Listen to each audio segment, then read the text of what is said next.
Right, I think we're live. We're live. Right. Thanks everyone for coming in to the live stream. This is Total Movie Recall. I'm here with fellow YouTuber Paul Tams. How are we doing? I'm good, man. Yeah, appreciate you bringing me on. We've wanted to do this stream for a couple of weeks now, trying to get the time. Always appreciating people invite me on streams because obviously I haven't done a bit on my channel for a while, so it's always nice that people still, ask me if I fancy coming on streams and stuff. So I appreciate it, man. Yeah. Oh, mate, no, it's good to have you, man. Like, I'm a fan. I've been watching plenty of your live streams. Always want to chime in. To be honest, Paul, I've got to say you're probably a bit of an inspiration for this YouTube channel. But so thanks for the inspo. We're just going to get straight into it. There's obviously a lot happened in the last couple of weeks, DC-wise. I'll just give you the lowdown what we're going to be doing tonight. First off, we'll go through James Gunn and his new DCU slate. Mm-hmm. And we've also got a Batman movie tier list, which will just be live action. Mm-hmm. So no animated movies are going to... It might be... I don't know. I haven't fully decided yet. I've got two lists. Play by the film. We could go down two routes. If we want to get spicy, we can chuck in some animated stuff in there. But yeah, man. Just how have you been so far? Have you been okay, mate? Yeah, I'm absolutely fine, man. Yeah, I'm excited to talk Batman. Of course, he's probably... I say to people, he's probably my favorite fictional character of all time. In comics, without a shadow of a doubt. He always has been. So anytime I get a chance to talk about Batman, then I'm always there. So I'm looking forward to it. Cool. Yeah, the whole inspiration for this is just obviously this is quite a early sort of YouTube channel. I haven't done many videos yet. My ultimate goal is to hopefully put this into a podcast, and that's where I want to go ultimately. Mm-hmm. But I can do the YouTube videos as well at the same time. But yeah, as far as Batman goes, it's my favorite character of all time. Mm-hmm. It has been my entire life. Mm-hmm. I'm a little bit obsessed with him. Mainly, like, I'm a fan of comics in general. Mm-hmm. Batman, of course, is a major part of my life when it does come to comics. Mm-hmm. As are you, Paul. Like, that's... If there was any man to come on this stream and talk about Batman, it's going to be you, mate. Yeah. Appreciate it. So, but Batman aside, well, we'll get onto him in a little bit. I just wanted to get on the DC news. Mm-hmm. There's been quite a lot of it. Just before we get into the James Gunn new DC slate, mm-hmm. I just wanted to ask you what sort of your thoughts were of the DC movies from maybe like Man of Steel onwards. For the last 10 years, where do you lie? Where do your feelings lie with these movies on a whole? Yeah, so I was all hands on deck when it started. Man of Steel, love Man of Steel. I think it's a fantastic comic book movie, still do. I think it's probably my favorite Superman movie, which is controversial. I know a lot of people grew up with the Christopher Reeve stuff, but I didn't really. That was Batman. So Man of Steel was my sort of big introduction into Superman. Live action wise, I'd seen the Christopher Reeves films, but that was this is one I was like, I like this film. Of course, then I can still remember Ben Affleck. I can still remember the day he got cast as Batman, and I was like, why not? I know he was a fan of Batman just through like Kevin Smith and his sort of stuff, because of his background. I always knew Ben Affleck was a fan of the character, so I was like, if he's a fan of the character, see what he can do with it. He's got the build for it and that. And I remember seeing the first image of him. I was like, remember the first image next to him? Next to the Batmobile? Yeah. I was like, there you go. Take my money. Yeah, that was a great photo. Batman vs Superman, the movie. I like it. It's a film that has problems. I'm well aware it's got problems. I watch it. I'm like, could do without this. It could do without that. But as a whole film, it's Batman versus Superman. Do you know what I mean? It's like, is it the best Batman versus Superman they could have ever made? No, they could have made a better one, but it's what we got. And for the most part of it, for like 80% of that movie, I enjoyed it. I went to cinema actually 3 times to watch it. Then, they were fast track. Basically, after that, then they were really like fast tracking to catch up with Marvel. Obviously, they had the Justice League movie, which I didn't like. I remember walking out the cinema for that film. Be like, I did not like that at all. It just felt rushed, a mess. I didn't like the change in tone from the Batman in the Batman vs Superman to Justice League. I felt it was a completely different character. It's obviously down to Joss Whedon sort of writing. He likes to throw in sort of the jokes and that, especially that scene when Batman gets hit and he goes, "Oh, someone pulled something in me back." So I've never read that in a Batman comic. Him on the floor going, "Oh, me back's hurting." I was like, "Nah, that's not my Batman." But then after that, I was checking out the films, the Suicide Squad, not the Suicide Squad. That was one of them films I enjoyed initially, but the more I watched it, the more it sort of I could see its problems. Can you remember the first trailer for Suicide? Oh yeah, the first trailer was fantastic. So good, so good. Yeah, the first trailer that was again. I was like, there you go. Yeah, man. There's my money. That was the one with the joke song. The I can't remember the name of the song. Oh, the Are we on about the not the Queen trailer? Are we on one before that? The one before, like, I'm having a journey. Yes, it was a Comic-Con trailer. Yeah, but like it was like very early on in that film's like development. Well, not development. They'd shot most of it, but there was a turnaround around that. We'll get on to this in depth later on, but like there was for Suicide Squad, there was almost like, oh shit, we need to make this something that you're not making, David Ayer. So it needs to be something else. You know what I mean? Like that film had loads of potential, Suicide Squad. But man. I mean, I'm still, under the impression that there was a film there that was being made, and then it just got butchered. Because the first trailer was the one when it was the Joker who's like, "I'm gonna hurt you real slow," or something like that, and I was like, "Oh, that's awesome." Brilliant. I thought it was amazing. I remember replaying that trailer to high heaven. I thought it was great. But then we had the Queen trailer, and it was just like the music video one. Different film. It was just the obvious like comparisons to Guardians of the Galaxy, because I think that was round about the same time. Yeah, it was. Yeah. 2015 was it? 16? Yeah, round there. Yeah, 2014, 2015. What's weird about the Suicide Squad film? I remember it, and it's still on my my private Instagram before I changed it to sort of like a movie channel Instagram page. So my second one, my sort of original one.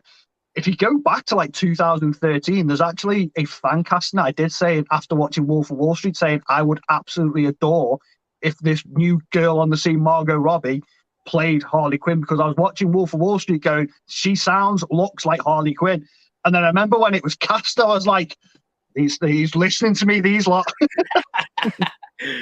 Yeah, no, it was Margot Robbie's like turned into like this absolute machine right now. Like it's her world and we're living in it, like pretty much.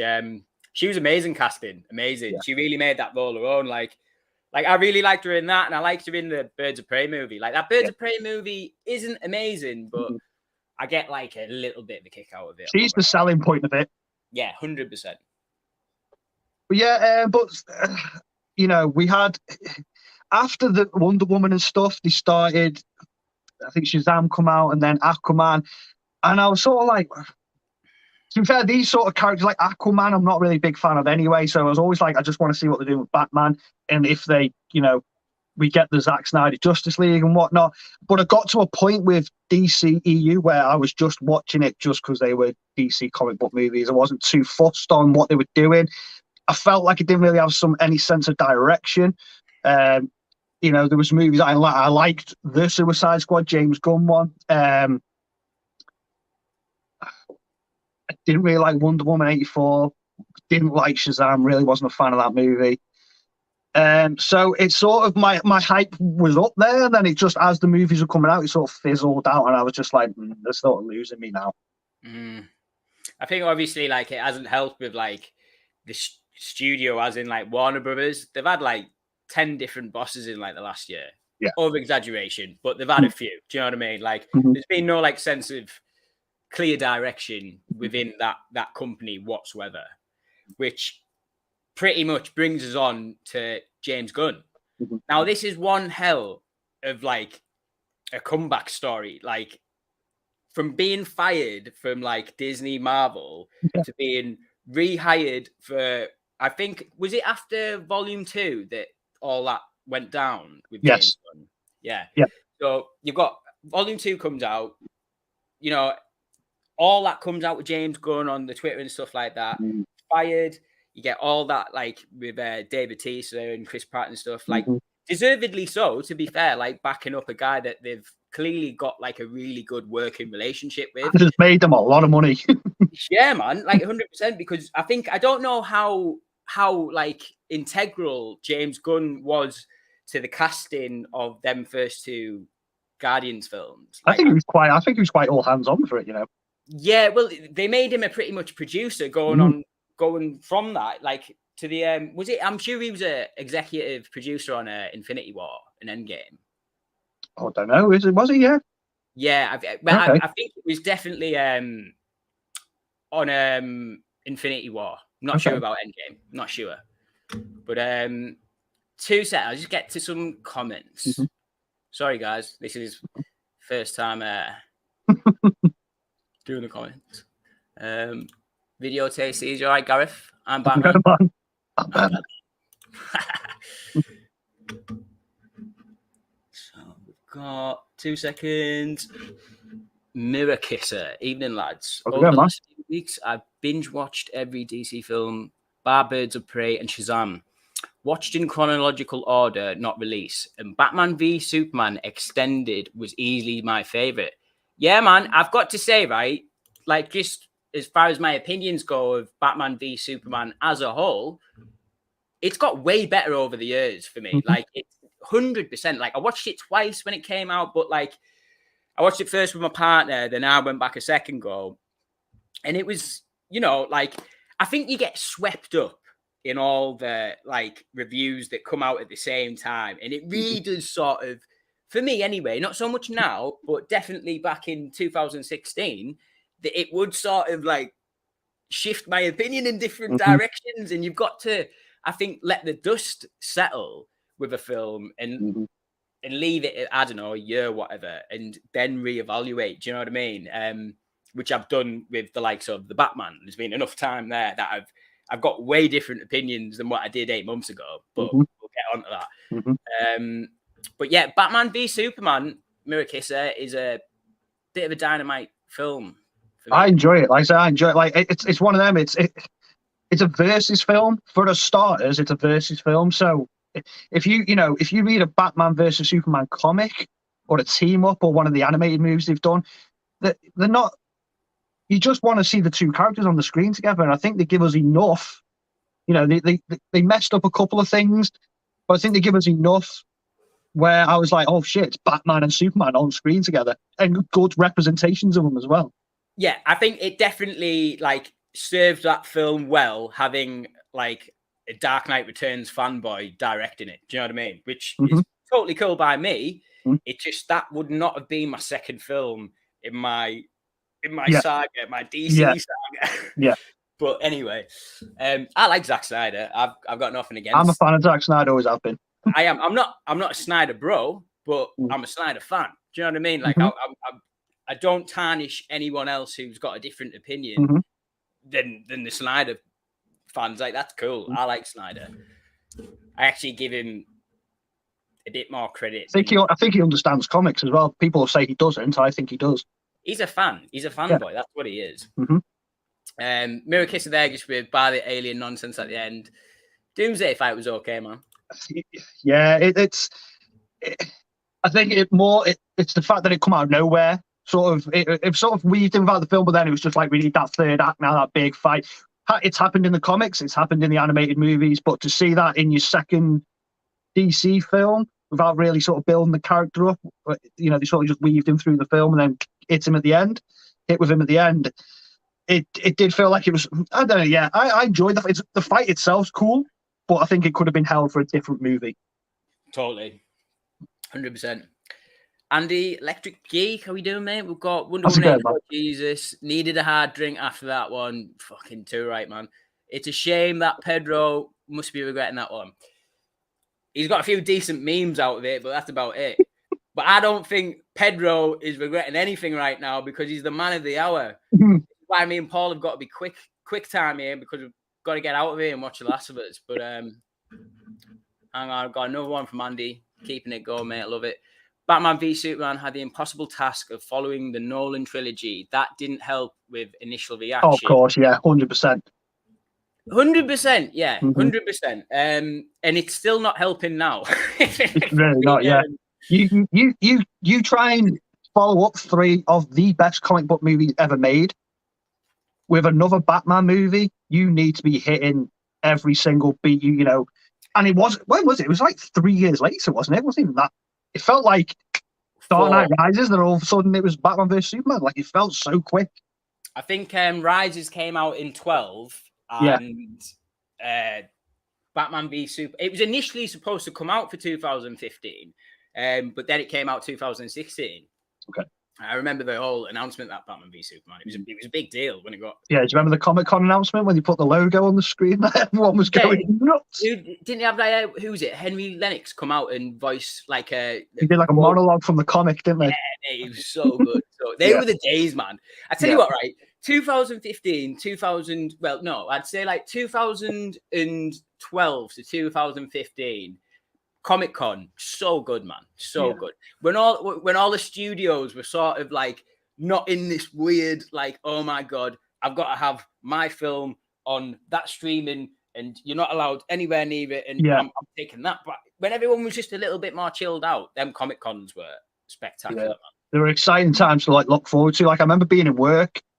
And it, you know, they'd come on in the middle of the night for us, wouldn't they? Because it'd be like, so you wake up in the morning to all these trailers. You'd be like, just lying in bed watching them all. Christmas Day, brilliant. Yeah, it really was. But Wonder Woman 84 was a massive set. Like the first Wonder Woman, I enjoy that. Again, it does have its problems, but I think for the first live action Wonder Woman, it serves its purpose. It's got one of my favorite scenes in a comic book movie when she's in the trenches and she comes out. Like that whole scene and the score and everything is fantastic. 84 was it felt like too much of a comic book film. What I mean by that, it felt like dead cartoony, and it didn't work for me. I was quite disappointed with that. I didn't really like the villain, Pedro Pascal. I liked him coming off Game of Thrones, so he was and Narcos, so I seen him as the villain. I was like, oh, he'll be good in that. And he did what he was given.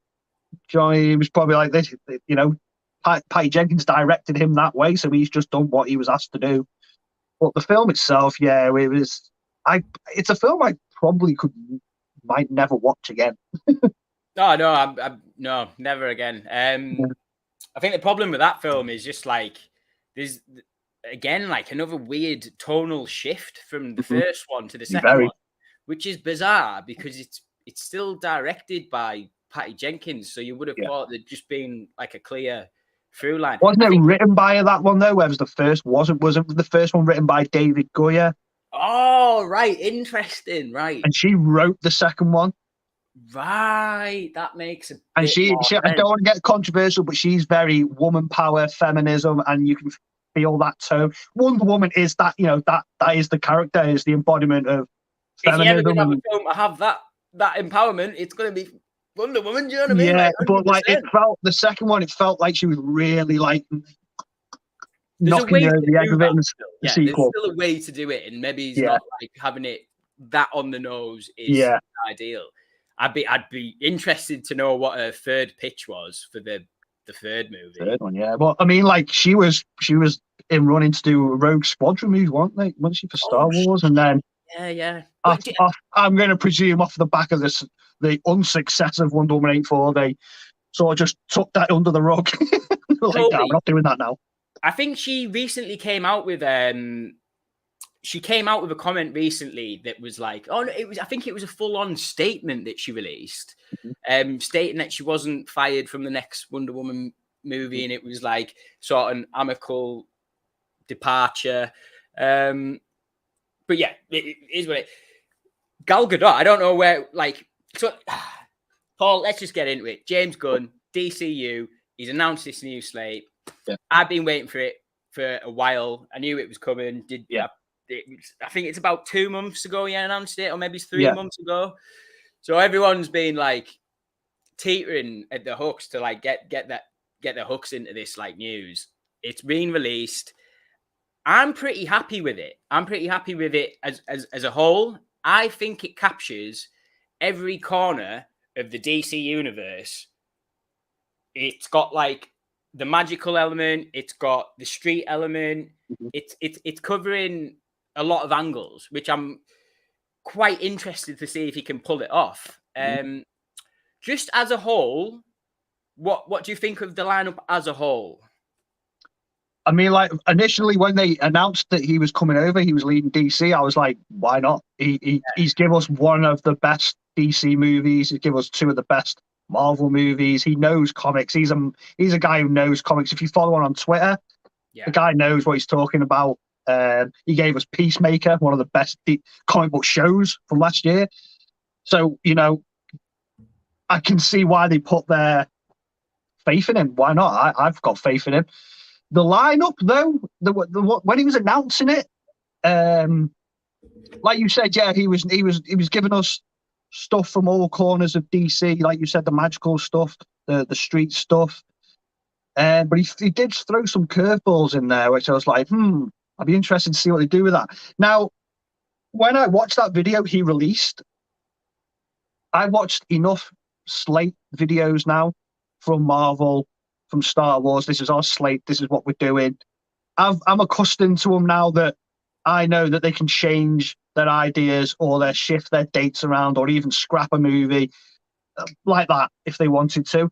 So the things he was announcing, I was taking it with a pinch of salt. I was like, okay, I'm interested. Let's see what you can do. I'll be more excited once I start seeing behind the scenes stuff, seeing the actors they're going to get in, seeing them in costume, seeing set designs, stuff like that. Once I start seeing the picture come together rather than just the announcements, I think the excitement will get a bit, I'll get a bit more excited. But I'm intrigued. I'm very intrigued to see where they go because it needs it. Like DC, for the last few years now have just thrown out these cookie cutter movies, and they do need a refresh. And they've got the material there. They've got decades of source material there. They've got some of the best comic book stories ever made there to cherry pick from. So let's see what he can do, man. I'm interested. Yeah, 100%, man. 100%. Like, I don't know. It's quite exciting. It feels like we've got like a full-on rock star at the helm of DC at the moment who's not like, who... I think the thing is with him is like, we know that he is a fan. Yeah. Like, he's an ultimate fan. Like, and it comes across every time he does an interview. Like, for goodness sake, like the characters that he's wanting to cherry pick out of the DC universe already with the Suicide Squad, like Polka Dot Man and stuff like that. Like he's already like picking these like weird characters. As long as it doesn't go in a full James Gunn universe, like he's got to get some other talent in. Like I'd be quite interested with this Superman movie if he does direct it. I know it would seem the logical. He's writing it, isn't he? Yeah, it would seem the logical thing to do, but I don't know, man. Like, I don't know if James Gunn's got a Superman movie in him. Do you know what I mean? I think he has. I definitely think he has. If of all the ones he announced, the Superman one was the one I was most intrigued with. Right. Because like James Gunn, like I said, he knows comics and he knows, but he's also a filmmaker as well, so he knows what he's doing. Whereas I remember when Jeff Johns, they made him a producer, like that guy knows comics, but he's not a filmmaker. No, absolutely not. So, that's not the person you want, have him as a consultant, but don't have him sort of leading the charge. You need sort of filmmaker and a visionist who can create the universe. But the Superman one, what's Superman Legacy? Yeah, that was called. I've no idea where they're going. Don't know where they're going to start with it. We've just had Man of Steel as the big origin. They're going to redo another origin. I don't know what they're going to do. And I can imagine, if I'm going to picture it in my head, I can imagine it looking a bit more like the Christopher Reeves Superman Returns style of Superman film, rather than like a bit of a dark, gritty, sort of grounded as you can get a Superman film. with Man of Steel. I think it'll be completely tonally different. I think there's going to be a middle ground somewhere in the middle between Man of Steel and Bryan Singer's Superman in the Superman Returns. Like that one, that's where it's going to. You might be right. They might go full on Christopher Reeves like Superman, but I don't know. I think there has to be some sort of edge involved there. I don't think they can just go back to how he originally was. I think if they gave Henry Cavill the choice later on down the line, the opportunity down the line, he would have got to that stage. But yeah, it's funny. Legacy, like as a title, like that to me, that's leaving something behind. Or is Legacy what's in front of you? I'm not sure. I think it's based off. I haven't read it, but I think a lot of this new DC lineup is inspired by Grant Morrison. And I think the run is All-Star Superman. Yeah. If I'm correct. Yeah. I haven't read it personally. And I still haven't read we'll get to the Batman movie, but I need to get into all this stuff. I haven't read that comic, but as far as I know from the comic, he dies at the end. So that isn't like the most... Well, he tweeted out, didn't he, James? He tweeted out a picture of his coffee table with just Grant Morrison omnibuses. Yeah. All-Star and all that. I've just brought up Superman Legacy, Hollywood Reporter, and it says here, in quotes, it's not an origin story, Safran said. It focuses on Superman balancing his Kryptonian heritage with his human upbringing. So is it going to be an established, is he already Superman? I don't think we can go back to the farm. I think leave the farm behind and get straight into the Daily Planet and like just have that a go. Let's see him as a reporter, like, because we've missed that for 10 years. We never we got it a little bit in the extended BVS version, but like not really, like a little bit sort of like investigating Batman in that film. Yeah.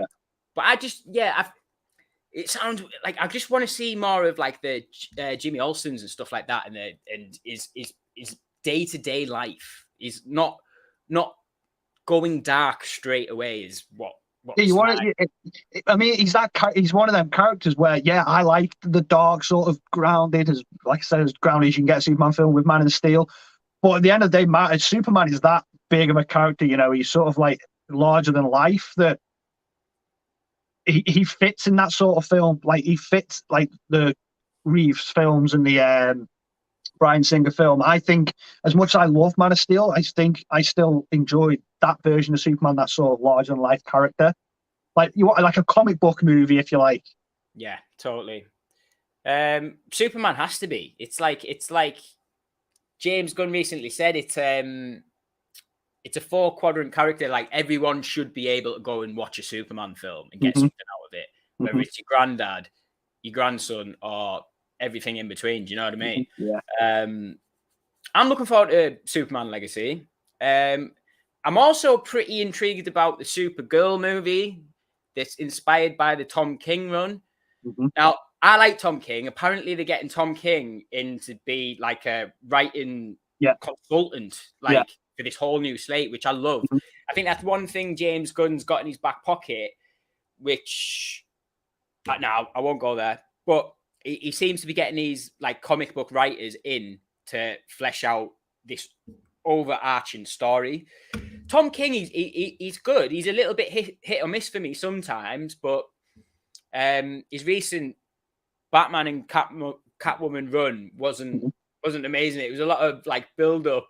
I liked his Bane Island story. Yeah. That he did. But that was coming off Scott Snyder, so yeah, and Scott Snyder, this isn't like I'd like to see Scott Snyder get involved with this because his whole new 52 run on Batman is like that was pretty much my introduction back into Batman comics. Yeah, 100%, mate. 100%. Like I'd went through a lot of years not reading any comics. Then the new 52 came out while I was I think it was back in like while I was still at uni, and that just completely opened up my my eyes. Right, we've got some. Sorry, guys, I'm trying to manage the comments, manage the conversation. 2 seconds. Got lockdown stash. Tarek, how are you doing, mate? You good? We've got Video Tasties. Marvel haven't dropped the ball. They punted out the pitch. Hopefully, Gunn has learned from this. Woo! Fighting words, guys.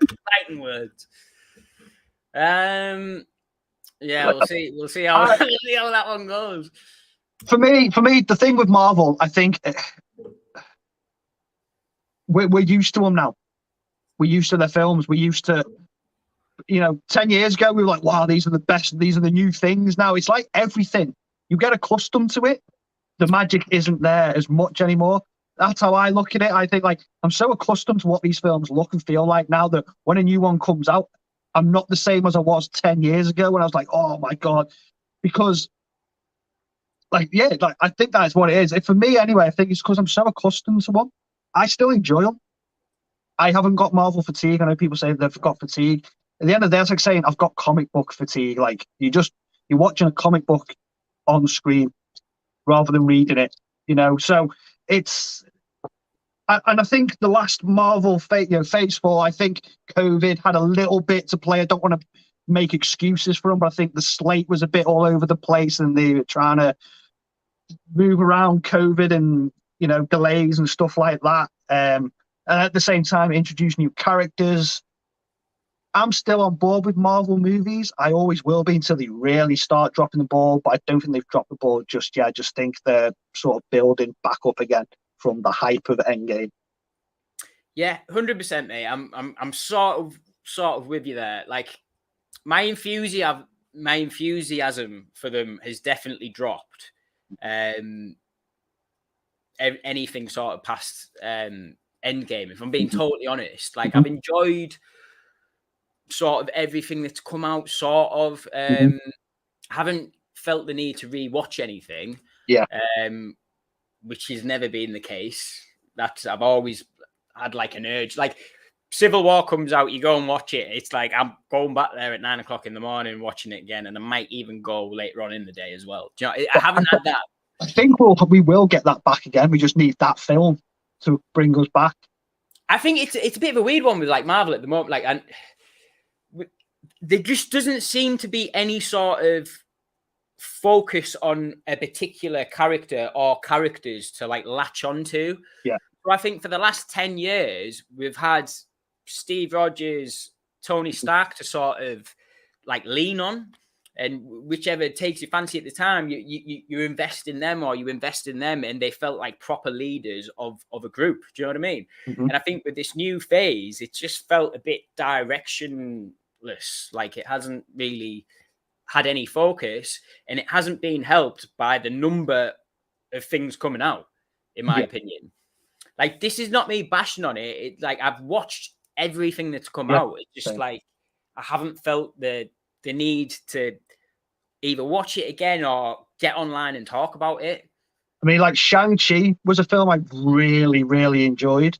And I went back to watch it, and I probably watched it like 3 times. But out of the other stuff they've released since, I mean, they put Doctor Strange 2 on Disney Plus. They put Thor on Disney Plus.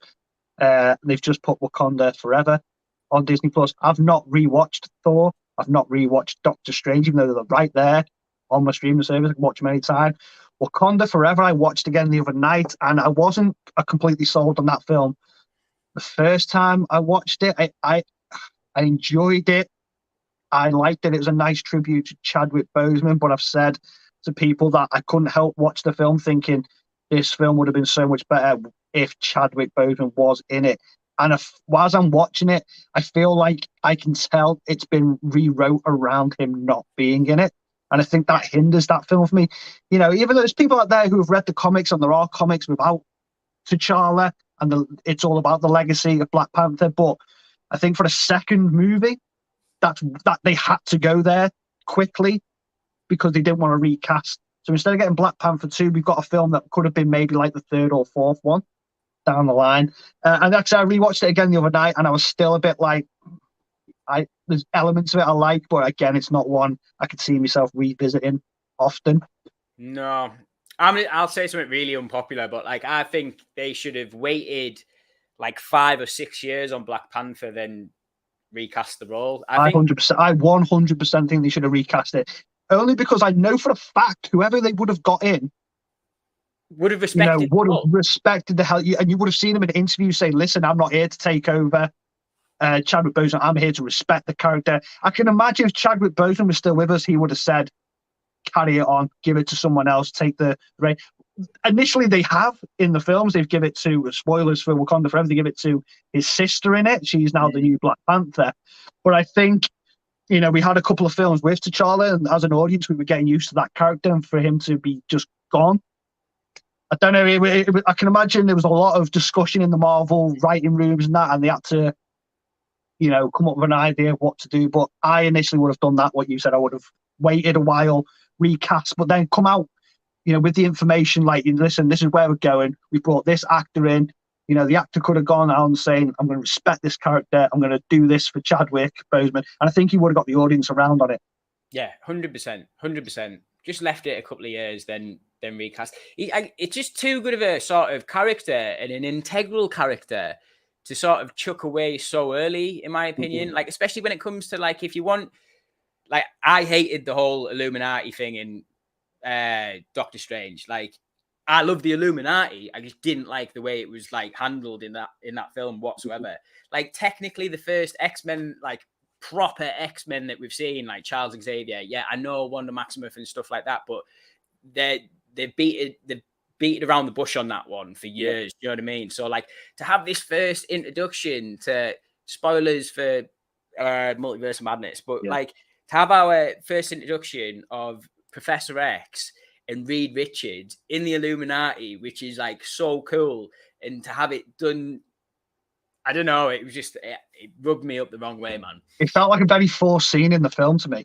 Yeah, 100%. And I think, like, this is, like, for me, the biggest deal of X-Men, is for Marvel going forward is the X-Men. Like, that's it. Like, how they are integrated within this universe that we've been so accustomed to since 2008, to have these characters that not only me and you know, but the likes of my mum knows. Do you know what I mean? Like, X-Men, like, you forget, like, the likes of Wolverine and Cyclops and all that. These are characters that you know straight away, like your Spider-Man's, Batman's. No, there's not a lot of people out there that know Shang-Chi. Do you know what I mean? There's not a lot of people out there that know Eternals. Yeah. And I think that's sort of been a little bit of disconnect. And by me saying these people don't know that, is not me saying to scrap new characters coming forth. Like, absolutely not. We're in a superhero, like, wave of characters that we've seen time and time again when it comes to movies. Now, I'm not saying to get rid of these new characters, but yeah, they got lightning in a bottle with Guardians of the Galaxy. Yeah, that was a very unknown. I remember going to watch that film, going, I have no idea who these people are, what this film's going to be about, but I'm going to watch it because it's a Marvel film. I remember walking out going, that's probably one of the best films I've seen that year. But you can't keep, like I said, that was lightning in a bottle. That was the right director, right time, right characters.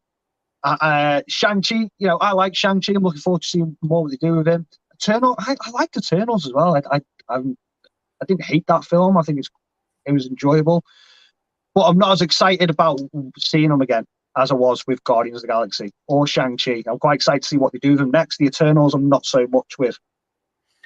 I really like Shang-Chi on the sort of element of, like, the fight choreography and stuff like that. Like, I thought, like, the hand-to-hand combat, which we see now and then in Marvel, but not as great as what it was in that. Like, that bus scene is awesome.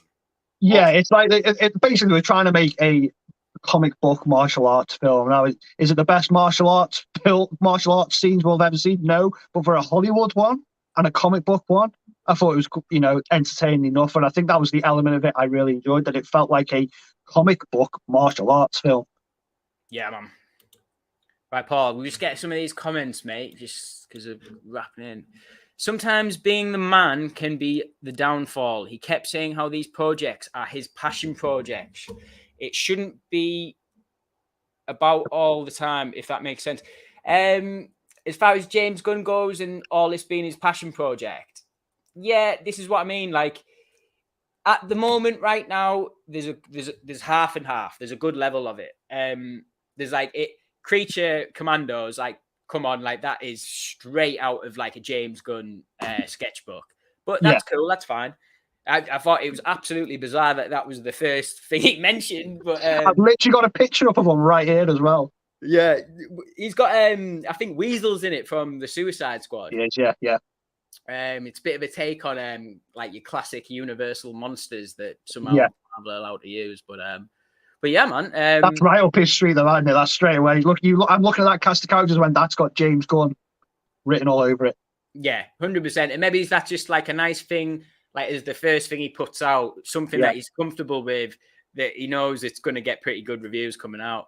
I think what was the other thing that was very James Gunn? The Authority. The Authority, that was it. Now, The Authority was The Authority, right? I remember reading The Authority when I was in high school. Right. And I've not read it since, so I can't really remember it. But I remember going into my local comic book store and it's like, listen, I want something a bit different than the mainstream stuff. And he was like, check out this. And I remember him giving me The Authority. And it felt like sort of like an earlier version of The Boys. If I could go like just not as sort of, it felt like sort of a Watchmen Boys, that sort of vibe with it. Right, but cool. I can't really remember it. But I can remember enjoying it, but I couldn't tell you what it was about because I haven't read it in over 20 years. Right. But that was such a mad one. As soon as I heard him say The Authority, I was like, wow, I've not heard that in a long time. I know nothing about The Authority. Nothing at all. I've read a little bit up about them since he announced that video, but I'm intrigued. Like, as far as like James Gunness of the whole slate, I think that they're the two most gunny. I can imagine that The Authority feeling a bit like The Boys, Peacemaker, that sort of tone. Yeah, I'd be down for that. Also talking about rebooting shit and then leading it with Aquaman 2. Yeah, I do. Yeah, he's gone like, right, we're rebooting it. But, you know, that Aquaman film was still being, he's basically saying, because it doesn't sort of do anything with the continuity, you know, the timeline, we can sort of weave it in. And he said the same thing about Shazam 2. I was like, if you're going to reboot. If you're not, like, where's the line? And so, yeah, I know what he's saying, Tarek. Yeah, I was like, because I quite enjoyed the first Aquaman. I'd be quite interested to see a second one. Shazam, I couldn't give two shits about. I did not like that film at all. And the sequel looks worse, I'm going to be honest, from the trailer. Yeah, it doesn't look good. Look good. Yeah, Aquaman's a bit of a funny one.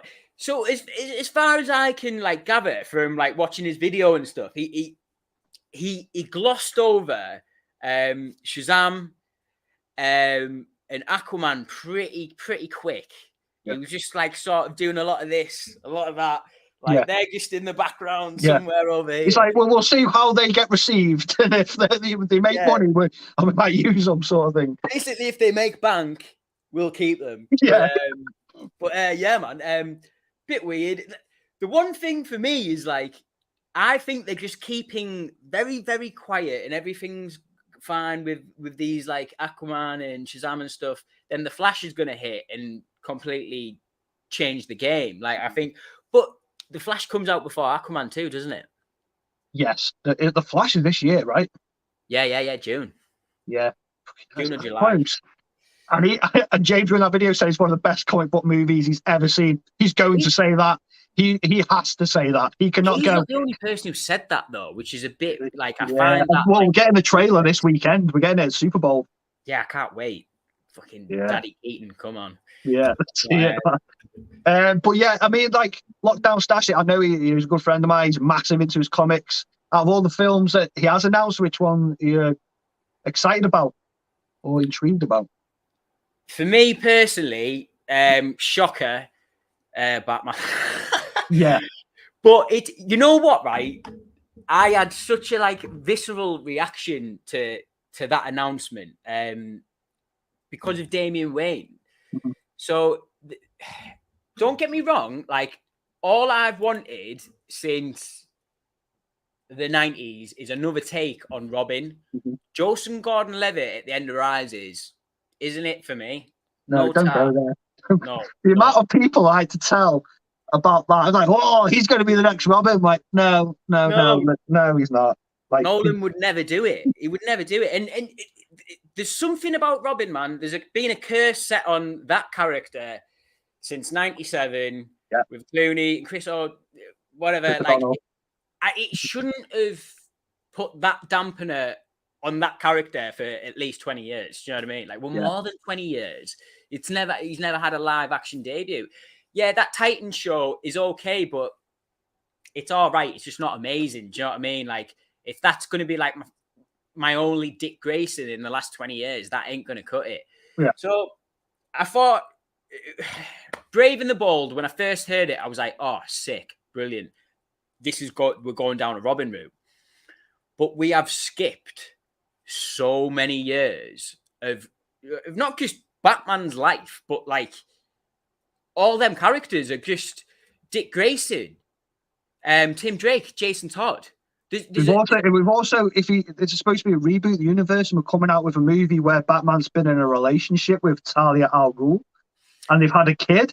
How do you explain that to a casual audience member? Like, here's our new Batman film. By the way, he's had a relationship with one of his anti-heroes, anti-villains, if you like, and so had a kid. What I think the like the psychology behind this move has been with Damian Wayne, right? Is basically, like I was saying earlier on, there's been this stigma for the last 20 years about Robin as a character in general. Oh, well, you can't have like this 13-year-old kid running about with Batman. It just wouldn't work. It wouldn't look right. But what you could have is his son. I think his son is a much better sell to people than just a random kid that he's got off the street. Right. Do you know what I mean? Yeah. So a son that he hasn't seen for... They aren't going to make... I think they'll age him up. I don't think they'll keep him... how old is he in the comics? And in that... How old early is he teens? Film? Like, 13, 12? Yeah, like early, like maybe a little younger. I would say if you want an introduction to Damian Wayne, that Son of Batman it's a brilliant introduction to him. 100%. That was my introduction to him, that movie. Yeah, it was mine. It gets all the minutiae right. Have you read this Reborn, Batman and Robin Reborn? I read it after that film come out because I quite liked the character of Damian Wayne. I like this little son of a bitch. He's a bit of a hard ass. I wanted to sort of look more into him, and I didn't buy the graphic novel. I think I might have read it like on my tablet or something. If I found it on some comic book page. But I remember, I wanted to delve a bit more into the character, and I like him. I like him in that movie, and I like because he eventually sort of leads the Teen Titans and all that sort of stuff. And but it was so I was like, when they announced it, it's like, I'll be well down for that movie. But your first Batman movie, what a weird choice. Bizarre, but I also like it. Because it gives me the sense that he's going to get fantastical with his Batman films, which is something I've been sought after for a long time. I think we've been like nailed into ground with realistic takes on Batman, and I'm just ready. There's too many like great fantastical villains that they won't be able to use if they just like, it's just going to be so real and like. Yeah, it's like imagine sort of Killer Croc in the Reeves film or the Nolan films. I'm like, I can't imagine him. It would just be a guy who's got like eczema or something. That's that's the way they can do it. Like, he's got that rogues gallery. Is so like the ones that they can use in them sort of street level films. We've seen them. Yeah, but there's so many there that they won't be able to do. And not that. I can imagine Reeves has got the imagination for it where he can bring some of these characters into his version of Batman, but I can't picture them yet. Like, it seems from interviews and stuff, he's really hell-bent on getting Mr. Freeze in, which I'm cool with, but that to me is like a semi-fantastical villain. Like, there's obviously science involved, like he's a shit-hot scientist and stuff like that, taking care of his dead wife, basically, or keeping her alive. But, I sort of look to the Arkham games for them sort of villains, because I think the Arkham games did such a good job of balancing it, that sort of comic book, real, sort of like street levels, with all the villains they used, Scarecrow, Freeze. The Arkham games did such a good job with them villains that is my sort of go-to. So when people say, imagine they bring Freeze into the new Reeves film, my initial thought is, I can imagine he looks like the one from Arkham. did you see recently after, I think it was a few days ago now, or maybe it's last week sometime. Oh, it was when the announcement was getting made, the Gunn announcement. He also stated that the Batman was going to be the Batman Part 2. Yeah. And where was I going with that? Where was I going? I've lost it. Oh, no, that was it. He came out on Twitter and said, crime saga happening or something. Yeah. This is what this is going to be, this Matt Reeves. Yeah, it's going to be like turf war sort of. Yeah. Have you seen the really, really early versions of what Clayface used to look like? No, when I think of Clayface, I go straight to the animated series. Yeah. So the really, really early comics. I can look it up quickly. Have a quick look. He looks more like a mobster. You know what? Okay. He almost looks like a villain out of Dick Tracy. Got it. Yeah. With like his fedora and stuff. Yeah. Like I could see them going down like that sort of route. I could also see them going down. Dick Tracy is a good example, like a good sort of what it could feel like a modern day sort of Dick Tracy sort of thing. Yeah. Like I'm cool with this crime saga. I just sort of think we've already had a crime saga done really, really well. So to go anywhere near yet again the Nolan trilogy, I think you're playing with fire a little bit. Don't get me wrong, I'll be there opening night. I'll go and see it 5 times. But just as an entitled fanboy right now, which we can all be sometimes, like when that Brave and the Bold came out, my first reaction was like, yeah, sick, we're getting a Robin, but I instantly went to the Batman, and sort of a million sort of dreams that I had for Part 2 of Matt Reeves' Batman sort of got crushed immediately. Now that's me speculating, but I wonder, and I don't know whether we were speaking about this, but I wonder if they've had that meeting, James Gunn and Matt Reeves, and Matt Reeves has said, like, look, I've got dibs on Dick Grayson. I think that's why I said to you, we were speaking about it over Instagram, weren't we? I said, if I like speculating again, I think that is what has happened. I think we will. Right, I think we are going to see a Robin in the Matt Reeves movies. There are going to be fans out there who don't want to see it. They're like, no, don't want to see Robin. But they're going. All they're thinking is the one you're talking about. They're thinking of Chris O'Donnell and all that. Like, no, again, go back to the Arkham games. The Arkham games, the Robin in that Arkham game in Arkham City when he pops in. No, it isn't. When he's bald, isn't he? In who? Sorry, is Arkham City. So Robin in Arkham City. Oh yeah, he's got a buzz cut. He's got a skinhead. That version of Robin is awesome. That's what I want to see in live action. That version. Yeah, 100%. For me, like I had in my head, that's what the Robin looked like who died in the Snyderverse, basically. So Batman v Superman, you see that Robin. It looks a lot like the Arkham costume. Yeah. Like, but yeah, that Robin, it's a character that I feel like we definitely have to see again because it opens up. There's so much like Bat family that hasn't been like displayed on screen yet. And I thought because there's that much Bat family and that many rogues galleries to play with, like Matt Reeves was really going to go full pelt and open up this massive expanded Batman universe. But I feel like it might actually be quite contained depending on how James Gunn's films go. Yeah.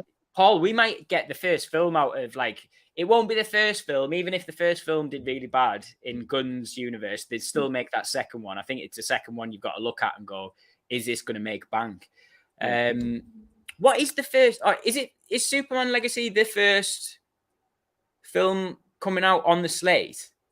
Let me just quickly get it up, actually. I think that's the only one who's got a date so far. Yeah, it's 2015. I just can't remember the...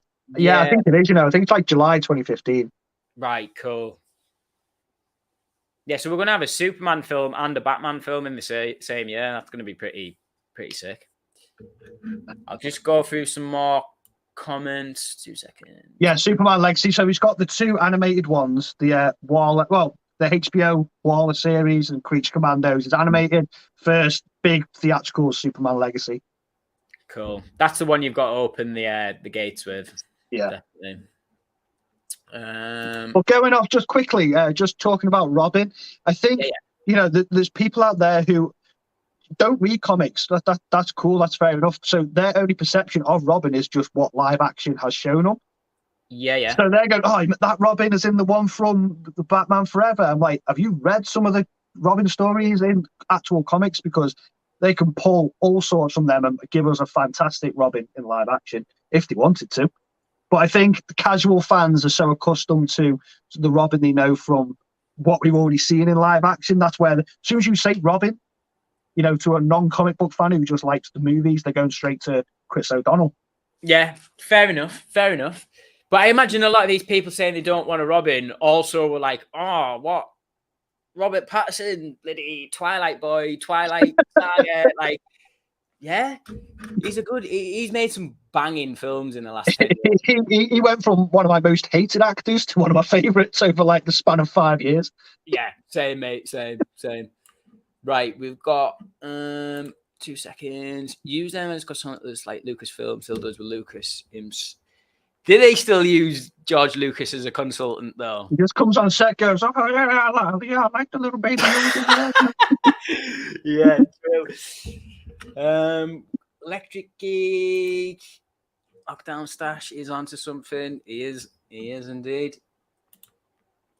Jim's Retro Emporium. Are we doing it? Electric Geek.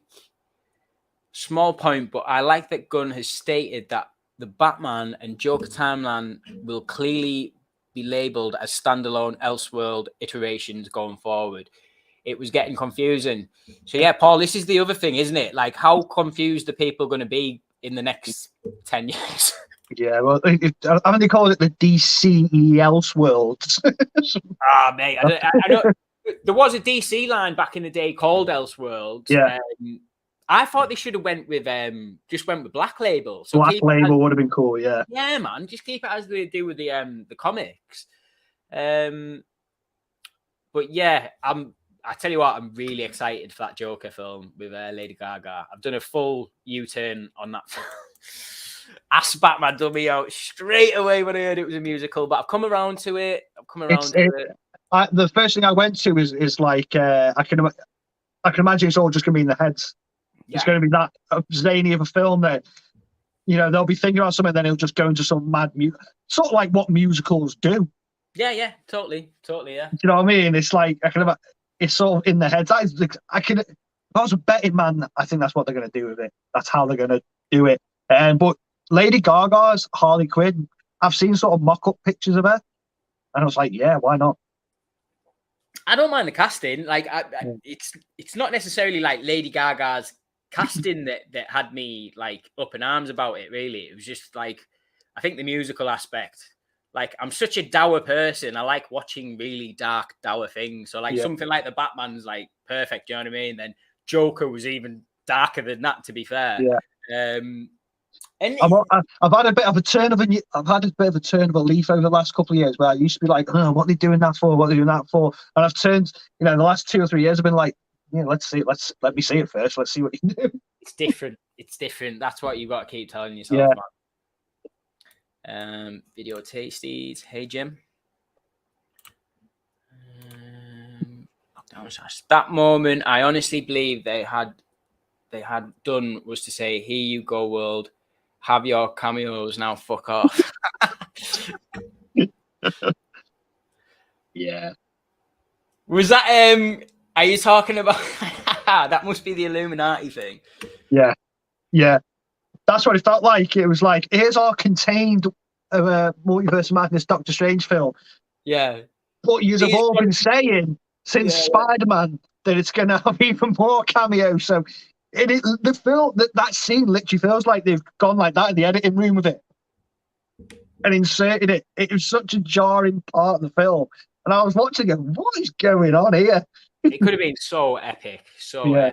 I wish they just hadn't touched that at all. Or just had a different lineup for the Illuminati, not have Reed Richards, Professor Again, X. That's another Marvel film, but I enjoyed parts of it. There was parts of it I didn't enjoy. I didn't think it was as good as the first Doctor Strange film.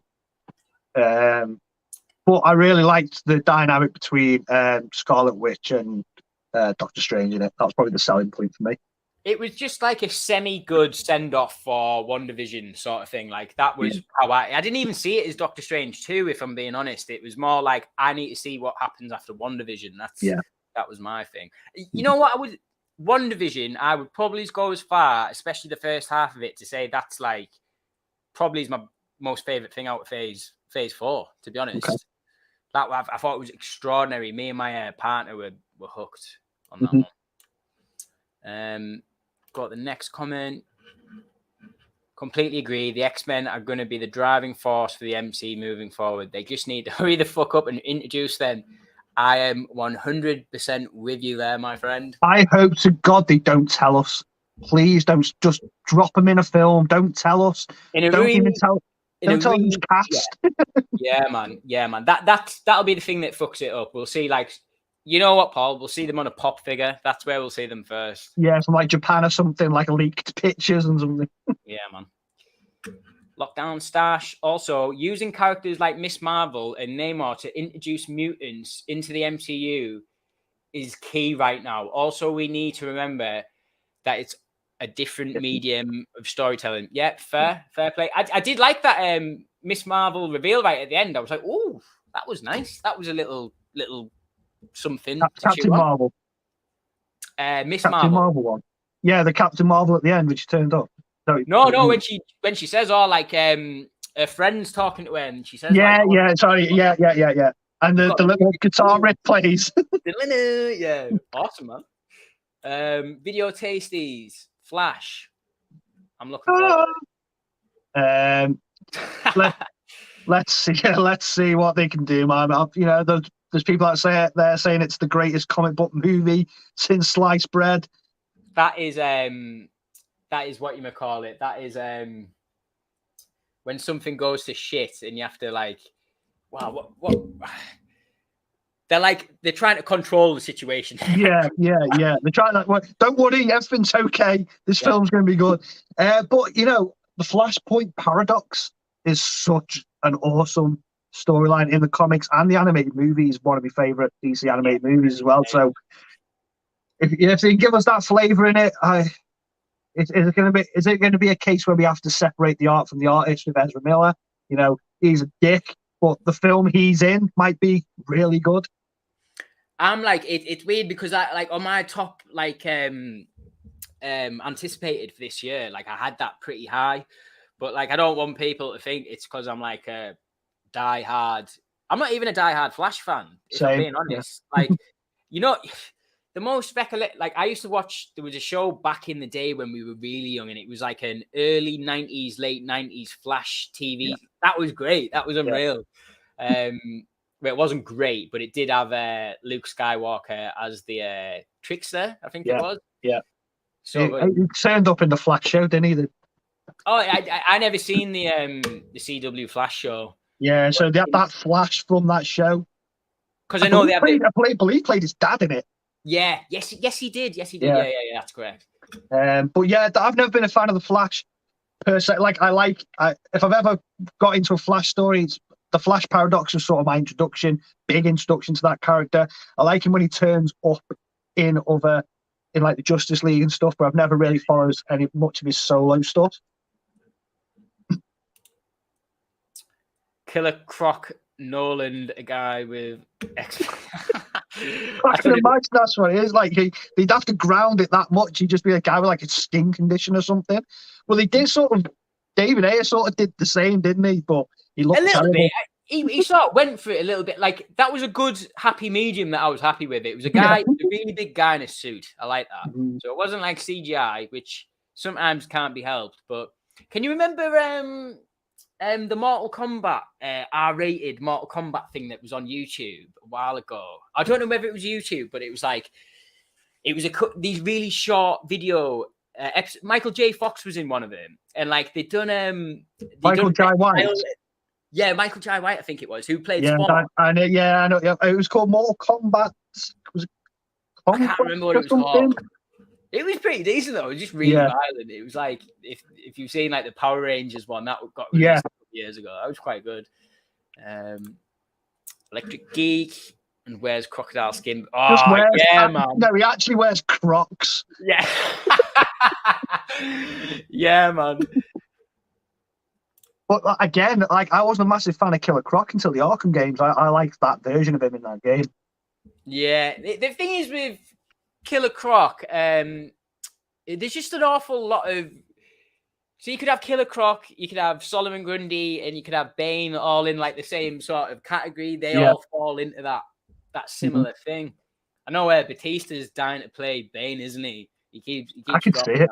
I'd love to see that sort of version, that proper comic book version of Bane. We haven't seen it yet. We've seen the out there one in Batman and Robin. We've seen the grounded one in Rises, but we've not seen that comic accurate one yet.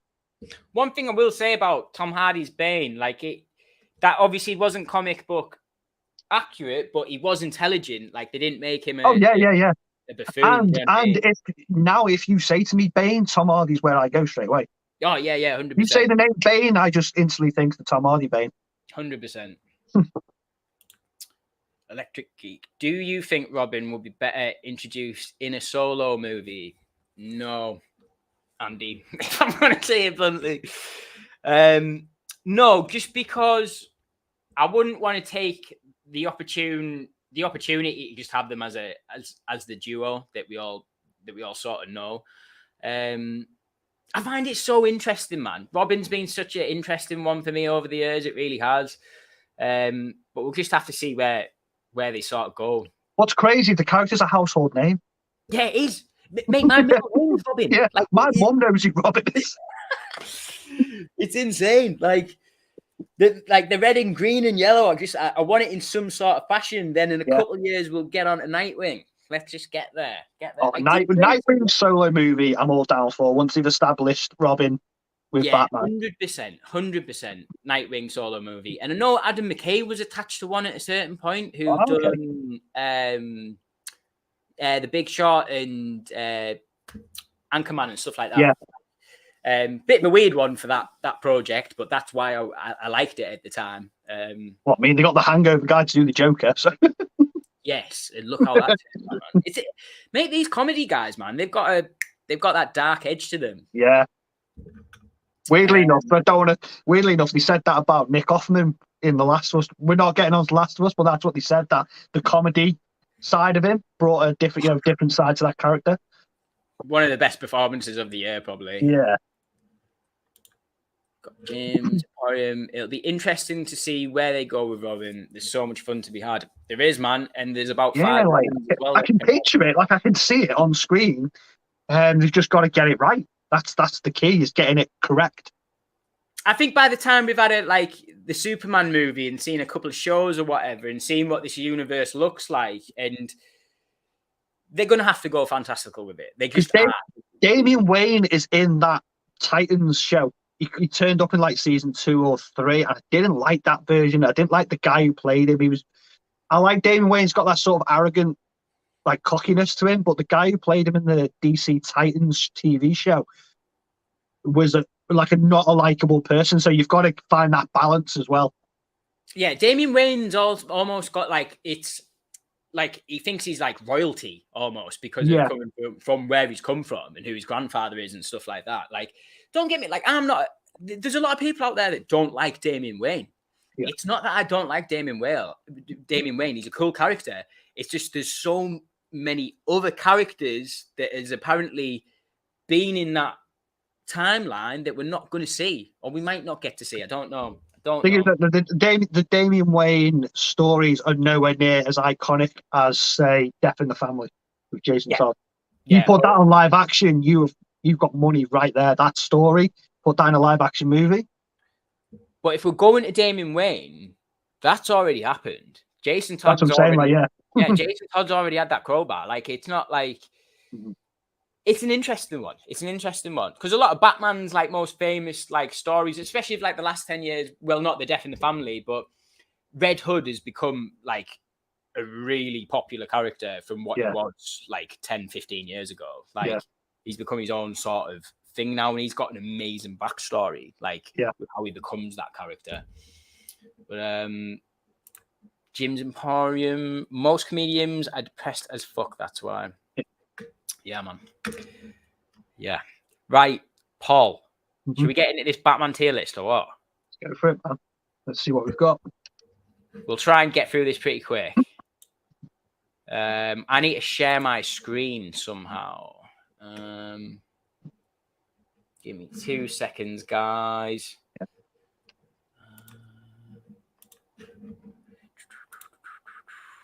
Slide, share screen.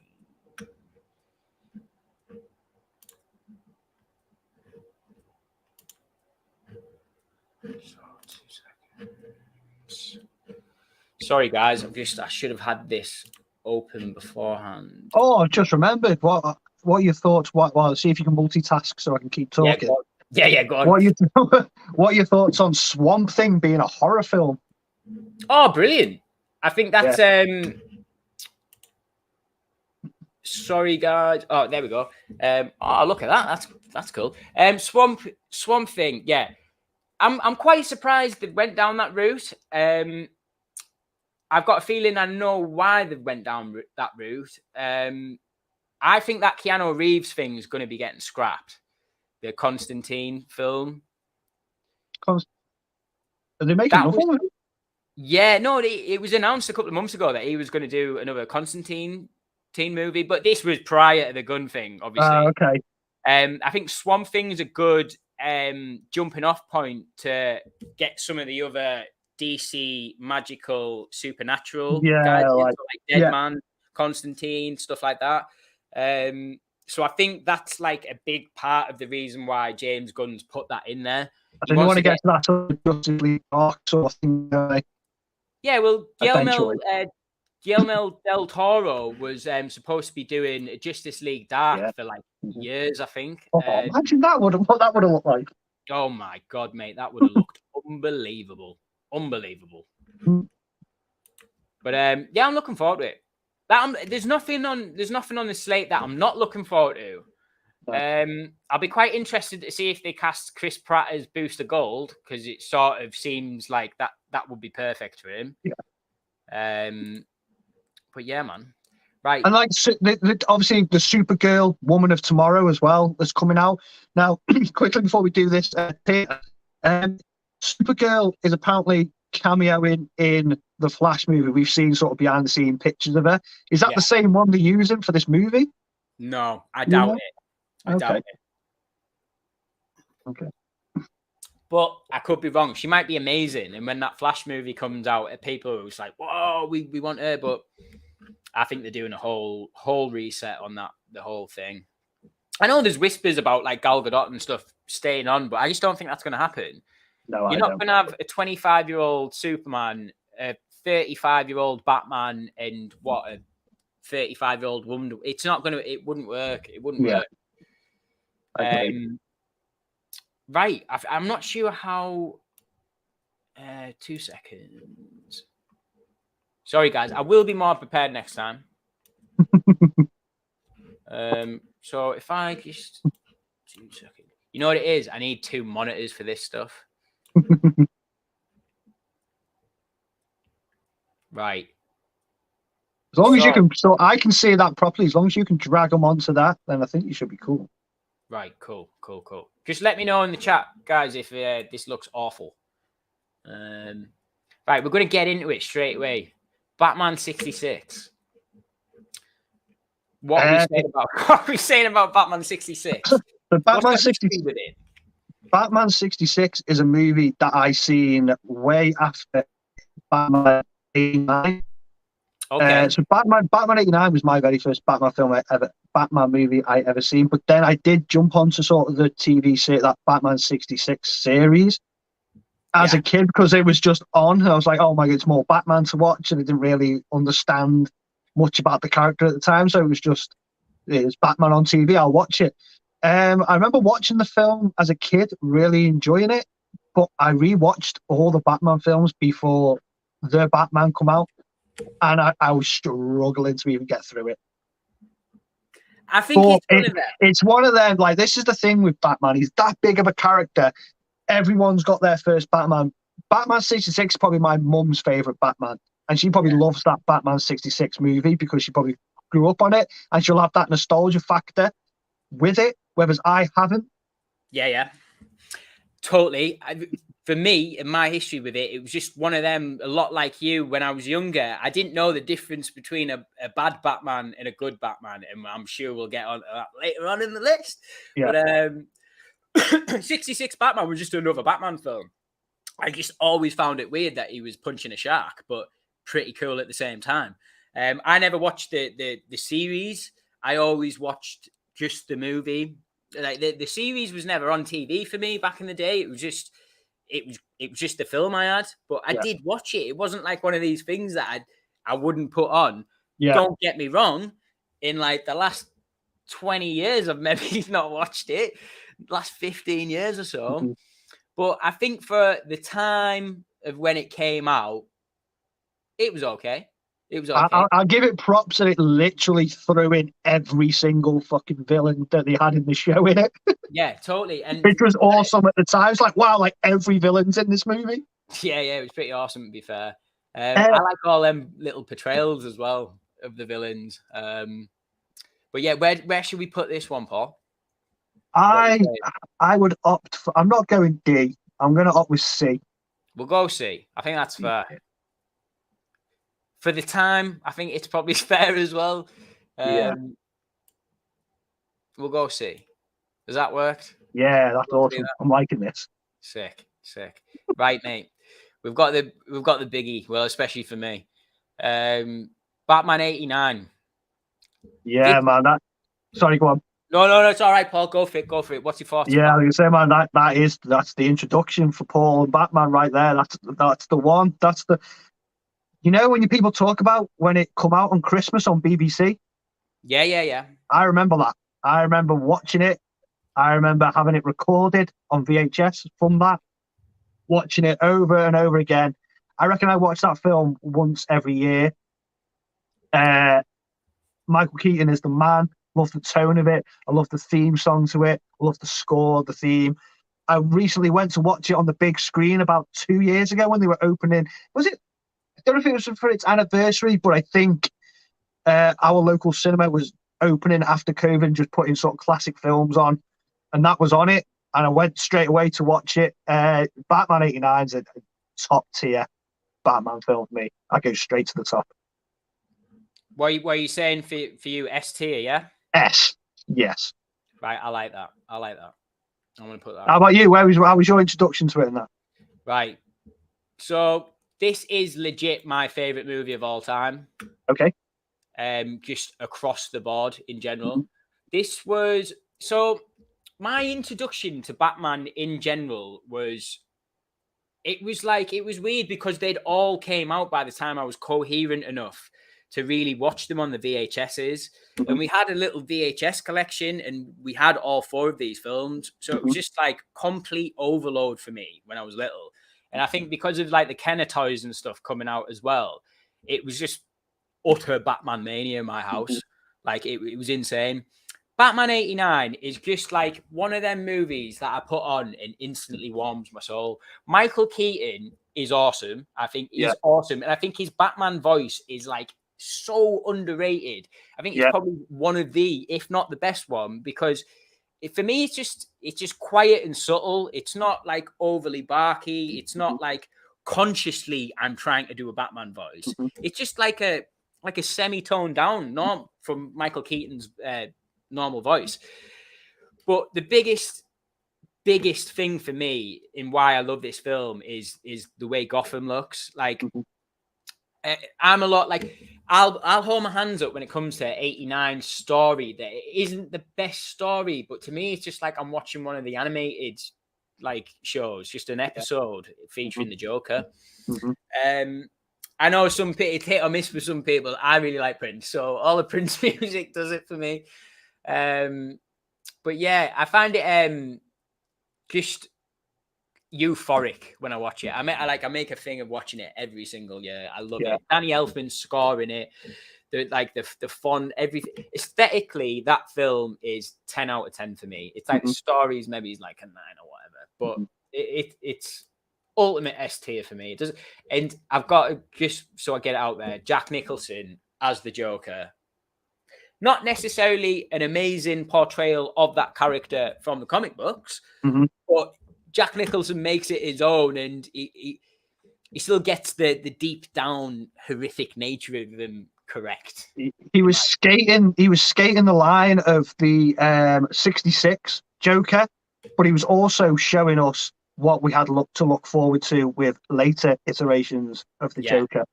100%. And obviously we'd had, I think the Killing Joke comic was out by the time this movie had come out, so that was sort of like the big sort of Joker story for comic book fans, where it really showed him as a twisted psychopath. And Tim Burton really went, and Jack Nicholson really went there with his portrayal. A lot of people don't really like the whole Jack Napier sort of having an origin, but I understand why they did that for a casual, not everyone's a comic book reader, especially back in 1989. So they had to sort of make a sort of story that fit around like a beginning, middle, end sort of thing.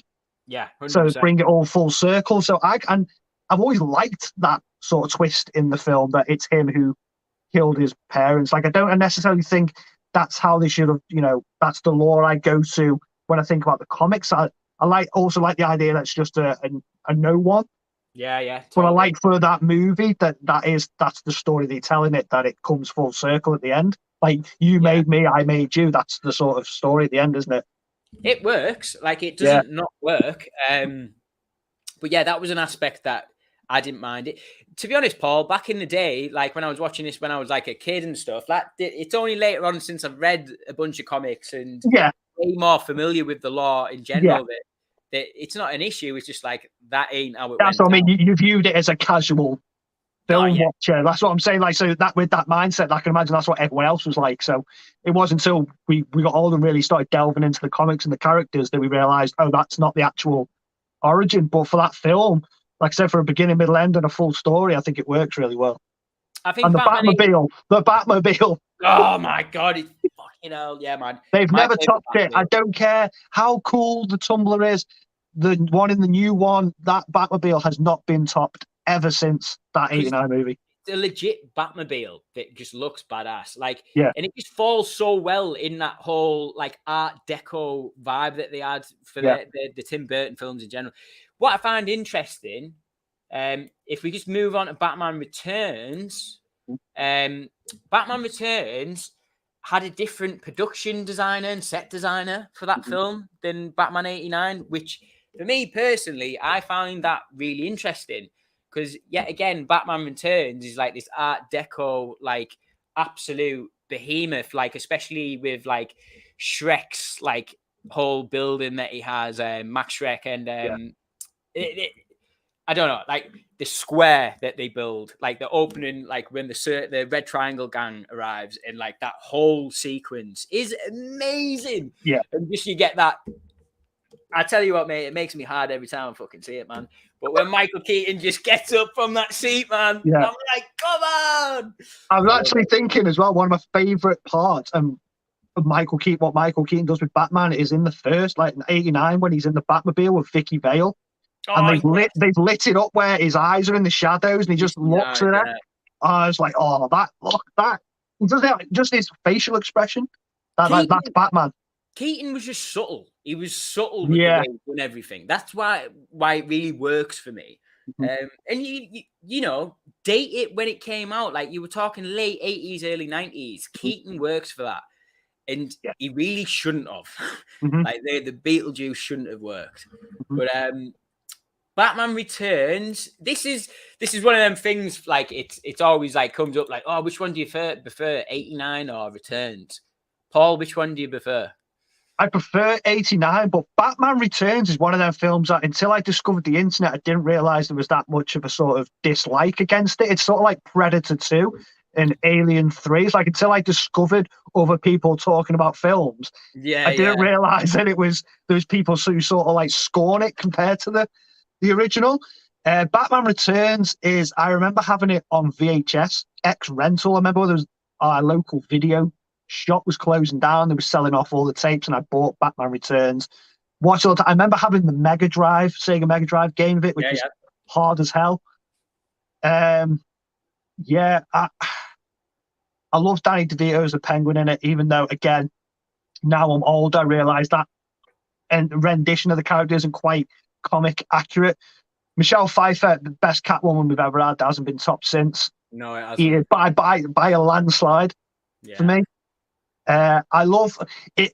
Batman Returns is where I feel like Warner Brothers gone, you made us a lot of money with 89, but we're going to give you a bit more leeway with the sequel. And you can tell he had that leeway because it feels very sort of like Beetlejuice with when it's going over the zoo and all like the trees are all cool. It's got that sort of Nightmare Before Christmas, Beetlejuice sort of vibe. Tim Burton vibe, if you like, laced all over it. Yeah, man. I love Christopher Walken in it as Max Schreck. I remember as a kid, one of my favorite scenes in it is when he takes over the Batmobile with his little video game. With his little one, yeah. Yeah, love all that. Batman's in the car and he's just screaming at him. And he just all the goose coming out of his mouth and going, it's so good. Yeah, I like Batman Returns. Really enjoy it. It's not as good as 89, but I'd still put it as A for myself. I think we'd be the minority on that one, Paul. I think a lot of people do love Returns. It's got quite a big following. I know, like, some people don't like it, but for me, I find it harder to meet people who love 89 than I do Returns. Okay. I'll just put this one up, Jim's. I've still got my 89 Batmobile. A proper one? I'm going to come round and ride it. Yeah, man. Right. Oh, where the hell are we putting that? Batman Returns. I didn't even. Right. I personally would put it A. A. I'm sort of with you there. Batman Returns is an amazing film, but I just used to watch 89 a little bit more. What I will say, Batman Returns has definitively got my favorite Batsuit out of the whole franchise. I love it. Like the 89 cowl was always a bit too big, I thought, for Keaton's face. But in Returns, if you notice, it's a subtle difference, but it's a lot more narrower. Okay. Yeah, awesome, unreal. I wish they were bringing it back for the Flash, but it's a Christmas movie in my eyes now. Yeah, and it's weird. I never used to see it as a Christmas movie. That's only been since I've started speaking to fellow film fans that I'm like, oh, should I just only watch this at Christmas? Yeah. Can I not watch this in July? No. We'll put that at A. I'm total agreement with that one. Right, where we at? Oh, here we go. Now things get spicy for me anyway. Batman Forever. Paul, what are your thoughts on Batman Forever? So I'm going to take myself back to 1995 when I was 5, 6, 8 years old. Yeah. I remember going to the cinema to watch this. I remember going with my little brother and my mum to watch this film. Yeah. As a kid, I loved it. Loved it. One of the best films ever made.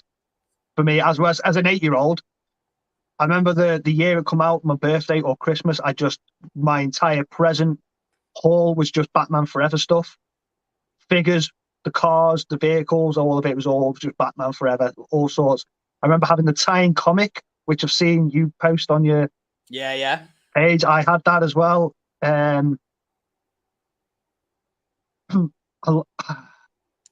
Paul, mate, if you want to rip this film apart, you fucking tear it apart. No, I don't think it's got there's not much to rip apart in Batman Forever. And I'll say it in a way of, because this come out again before casual fans, and I was a casual fan at the time. This was before Nolan, before we had that sort of idea that Batman can be that sort of character. For me, when this film come out, the movies was all I knew of Batman. And so Batman Forever was just the Batman movie for me at the time. Jim Carrey was hot as hell back then, coming off like Ace Ventura and all that. So everyone loved him. I thought he was cool as the Riddler in that film. Again, I didn't really know the comic book version. Same with Tommy Lee Jones as Two-Face. They for as far as I was concerned, they were how them characters were. I like the Robin storyline in it. I like how he becomes Robin in it. I don't actually mind Chris O'Donnell as Robin either. Even though now I'm older, I realise that character was a bit too old to. But that's going back to, at the time they probably thought we can't have a kid. I reckon they could do it now. They could do it easily now. I reckon in the mid-90s, like we can't really have a 12-year-old running around with Batman, so they aged him up. But they still used the same origin. His parents were killed. Batman's parents were killed, so he took him under his wing. That is the comic storyline. I enjoy it. I can watch it now and appreciate it, and sort of I can watch. It's sort of like how I watch Mortal Kombat 95 now. I just take myself back to how I remembered it as a kid, and I can view it through them eyes as well. I love them sort of movies. I'm a big fan of them sort of movies. I like to be took back, but yeah, carry on. I can see the poster in the background there. So before I give you where I'd score it, I'm interested to hear your thoughts on it. Right, Batman Forever is an awfully funny one. Right, so it's a funny one. I didn't see any of these in the cinema. The first Batman film I saw was Begins, but we'll get on to that, and I'll get to why it was so jarring. Batman Forever for me is, I like this film, and I think it's pretty underrated as a Batman film. I think people go to all the wrong. If I'm being honest, I think since being in this sort of like film community, I've seen quite a bigger appreciation for it than what I thought I would, more so than Batman and Robin.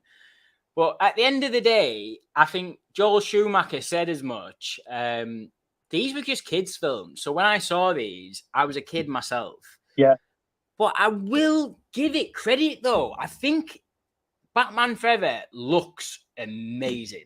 I think from going from the Burton films and having that particular Art Deco style, which it nailed, it didn't just go to like reality. It went even further. And yeah, there's a lot of neon there, but I really don't mind it. Like it just sort of reminded me of like a futuristic sort of like Batman Beyond. I know we weren't that far into it, but I really like Jim Carrey as the Riddler. Right, I'm just going to say it right now. Jim Carrey is my favorite Riddler still today. We'll get onto the Batman in a little bit, but I really love his performance, man. It's not like, well, to be honest, it's not the most accurate, but like it pretty much is, like in a certain way. Batman Forever for me feels like a very expensive Batman '66 movie. Yeah, but not as campy. It sort of skates the line of campiness.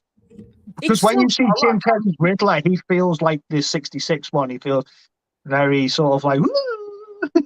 Yeah, definitely. But I think that's a lot to do with, well, exactly. The '66 one was a lot like that. So like Jim Carrey, like perfect for it in the middle of the '90s, just awesome. Elliot Goldenfall's score for them two films, Batman and Robin as well, is amazing. Like I think just because Tim Burton and Danny Elfman in the production design set the bar so high with them two films.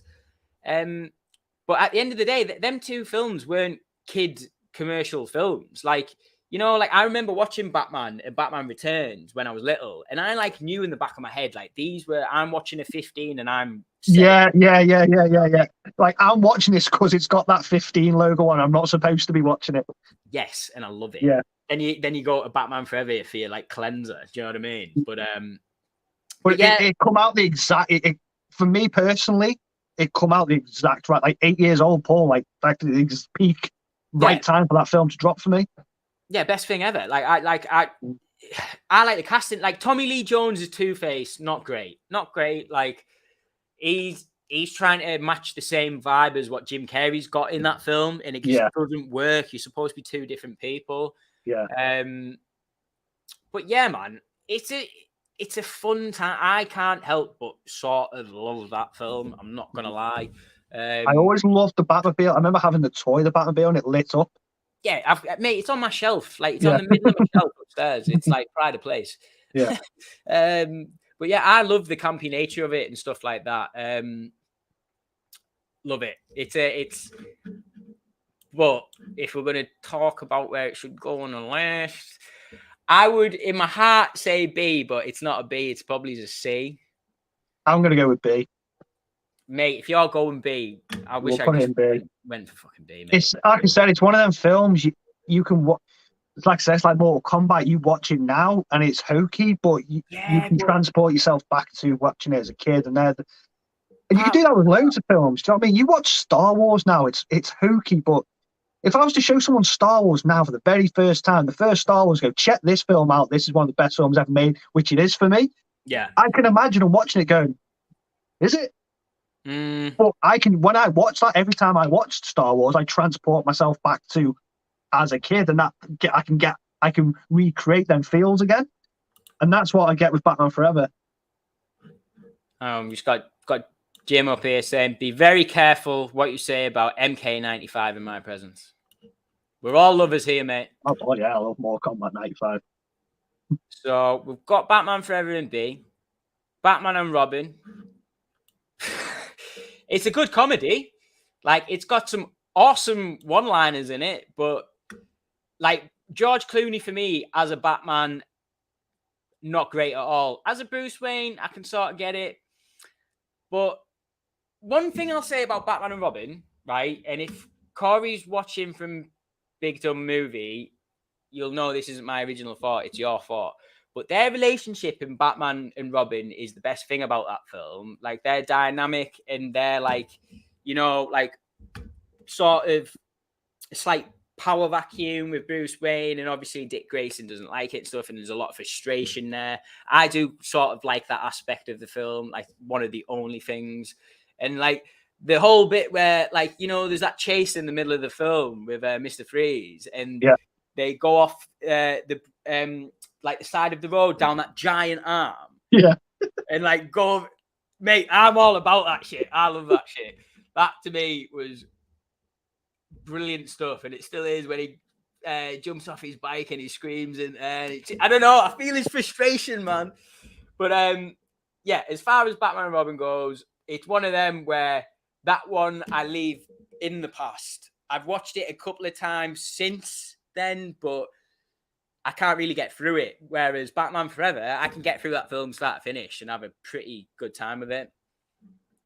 Batman and Robin, where are your thoughts on that one, Paul? Yeah, I was literally going to echo your thoughts then. Like, it's unlike Batman Forever, where I can transport myself to enjoying it.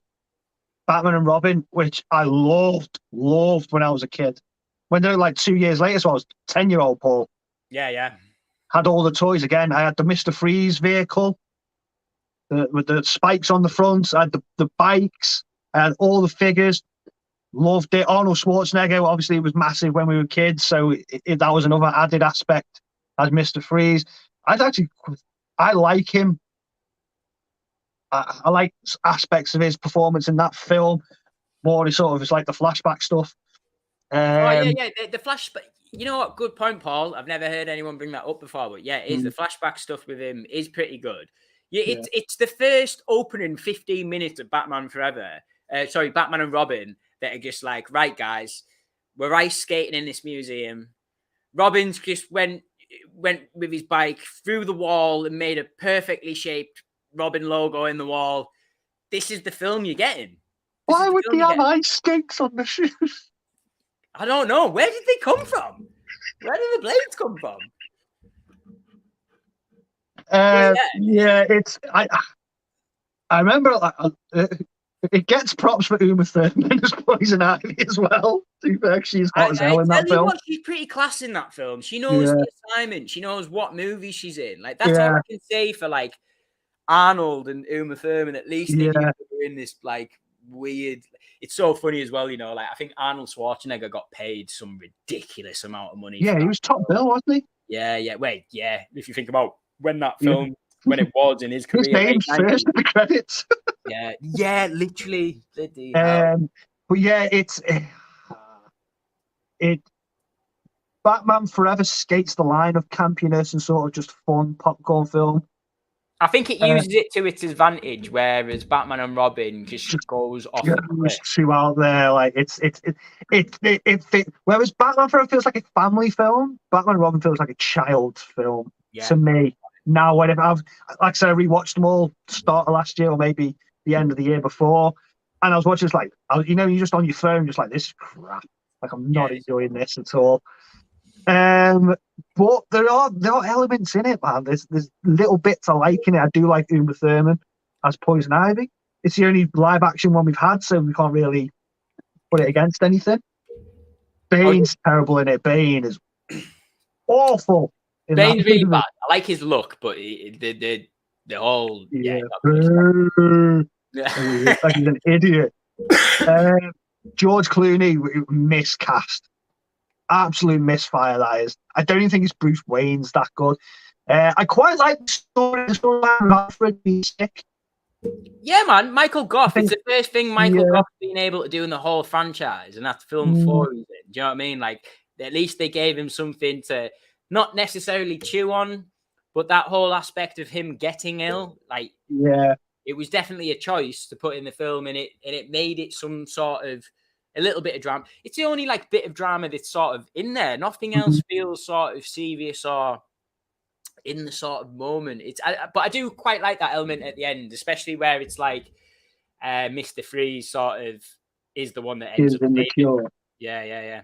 But I mean, like, for me, it's a film that I reckon if I was to show a 4-year-old today, they'd be like, "It's the greatest film ever made." But as of it's Batman Forever still got appeal as a family film. I don't think Batman Robin has. I could sit down tonight and watch Batman Forever, and like you said, get through it beginning to end and have a fun time of it. But Batman and Robin, I'd just be rolling my eyes the whole time. It's like it's not even like bad good. It's like it's not funny. Yeah. You know what I mean? It's like, what's this back credit? Like, I can watch films from back in the day where, good, bad films, if you like, and still get a kick out of them because they're that bad. Whereas for me, Batman and Robin is just, it's not a movie. I don't think it's a well-made movie. It's going in D. Sorry, guys. So it was that bad. It absolutely nailed the coffin for Batman. Yeah. For what? 8 years? Yeah. It was. So we get on to Batman Begins. Now, this is a funny one for me. This is my first Batman movie in the cinema. And what a weird experience to have. I think you've got to think, like, in 2005, I think this movie came out. I was 11. So I'd had, like, up until that point, all my Batman knowledge. Sorry, just can you click that comment? To click it off. So sorry, 2 seconds. No, just there we go. I just want to see what the ones we're getting to. Sorry about that, mate. Yeah, no, go on. Batman Begins, funny one for me because it was the first movie I saw in the cinema. It was just very jarring for me. I'm not gonna lie. Like, I didn't come out absolutely buzzing. I'm not going to lie, right? I was 11 years old. I was in there. I remember going to see it with my best mate, and we had like dates, and we went there. So it was a bit like you weren't fully concentrating on the film. You had a date there, whatever. You're 11 years old. You're watching this Batman film. You're like 45 to 60 minutes into it, and you're like, "Oh my god, am I in the right film or am I in a James Bond film? What the hell is going on?" Do you know what I mean? Yeah. So it was a bit jarring for me. But obviously, I've matured a lot since then. I've countless rewatches. Batman Begins is without a doubt one of the best Batman films we have. It took 4 movies to get a proper take on what Bruce Wayne was like as a human being. Like, we'd had 4 movies that had all been about villains, to be fair. Do you know what I mean? Like, it's like you saying, Paul, like, Arnold was first billing on that film. Nicholson was first billing on the first film. Like, it was always about the villains in them, with them 4 films, which is an argument to be made, is a big reason why I love them films. I like the weird, wonderful, wacky villains. Oh, sorry, I've just clicked off my page. Sorry, guys, I'm just getting my page back. What are your thoughts on Batman Begins, Paul? You'll be happy to hear that mine was the exact same reaction to you. Exactly the same. I didn't go to the cinema to watch it. I distinctly remember getting it rented for me from Blockbuster. I can remember watching it. So Batman Begins for me was sort of my gateway back into Batman as an adult, if you will. before that, all I knew was Batman before Batman Begins was 89, Returns, Forever, Robin, and the animated series. That's it. This is before I'd even started reading Batman comics. All right. So I watched this film, played it, same as you, 40 minutes in, like, don't quite get it. Like, what? This doesn't feel like the 4 films I've watched before, or the animated series. Like, what is this? Again, like you, how old was I when this come out? 2005. 86. I think I was like 15. Okay. So a little bit older. Yeah, so I was watching, I was like, I don't quite get it. And the same, once it even finished and we'd had the Batman bit and the whole film was done, I finished it and I was like, don't know if I liked it or I didn't quite get it, or because like you, it was jarring to go from one extreme to the other. And they are like, that is one extreme right down to the spectrum of another extreme. And as an audience member, it was very weird. And it wasn't till, so I remember The Dark Knight sort of getting hyped up, and then I must have been maybe 3 years older. So like you said, matured a bit more, become more of a film fan in that time, an actual fan of cinema and movies and filmmaking. And it wasn't until I went back and watched it, maybe when I might have got it on DVD or something. Yeah. And that I understood it then.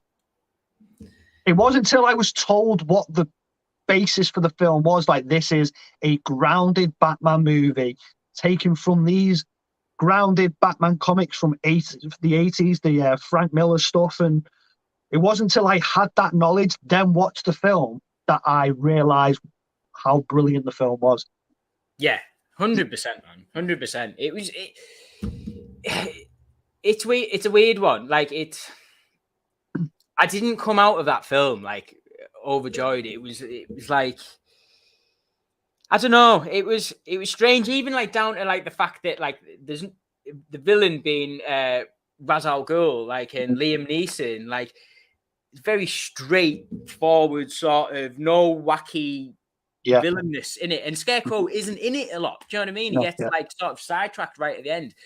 But at 11 years old, I did not know. I was at 11 years old, I wasn't a fan of Christopher Nolan. I didn't know who Christopher Nolan was. Do you know what I mean? So I'm watching this film without the realization that I'm watching the most expensive art house Batman film that I've ever seen. Do you know what I mean? It's a character study. That's what it is. It's like, and I just wasn't ready for it. I'm mature enough for I think that's it. I think I wasn't the right age for it. I wasn't ready for it. But, you know, it's by the time 2008 gets around, you know, you've got such an iconic villain as the Joker. It's easy, and 3 years doesn't sound like a lot, but it is.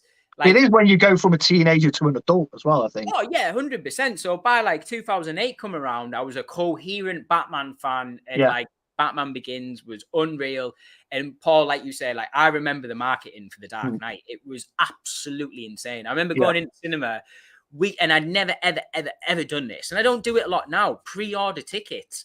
I remember I was working at my dad's car garage a couple of doors down, like washing cars.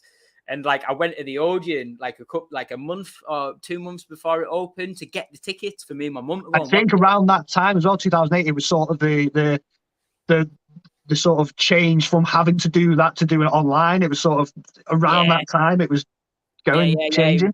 That shift was happening. Yeah.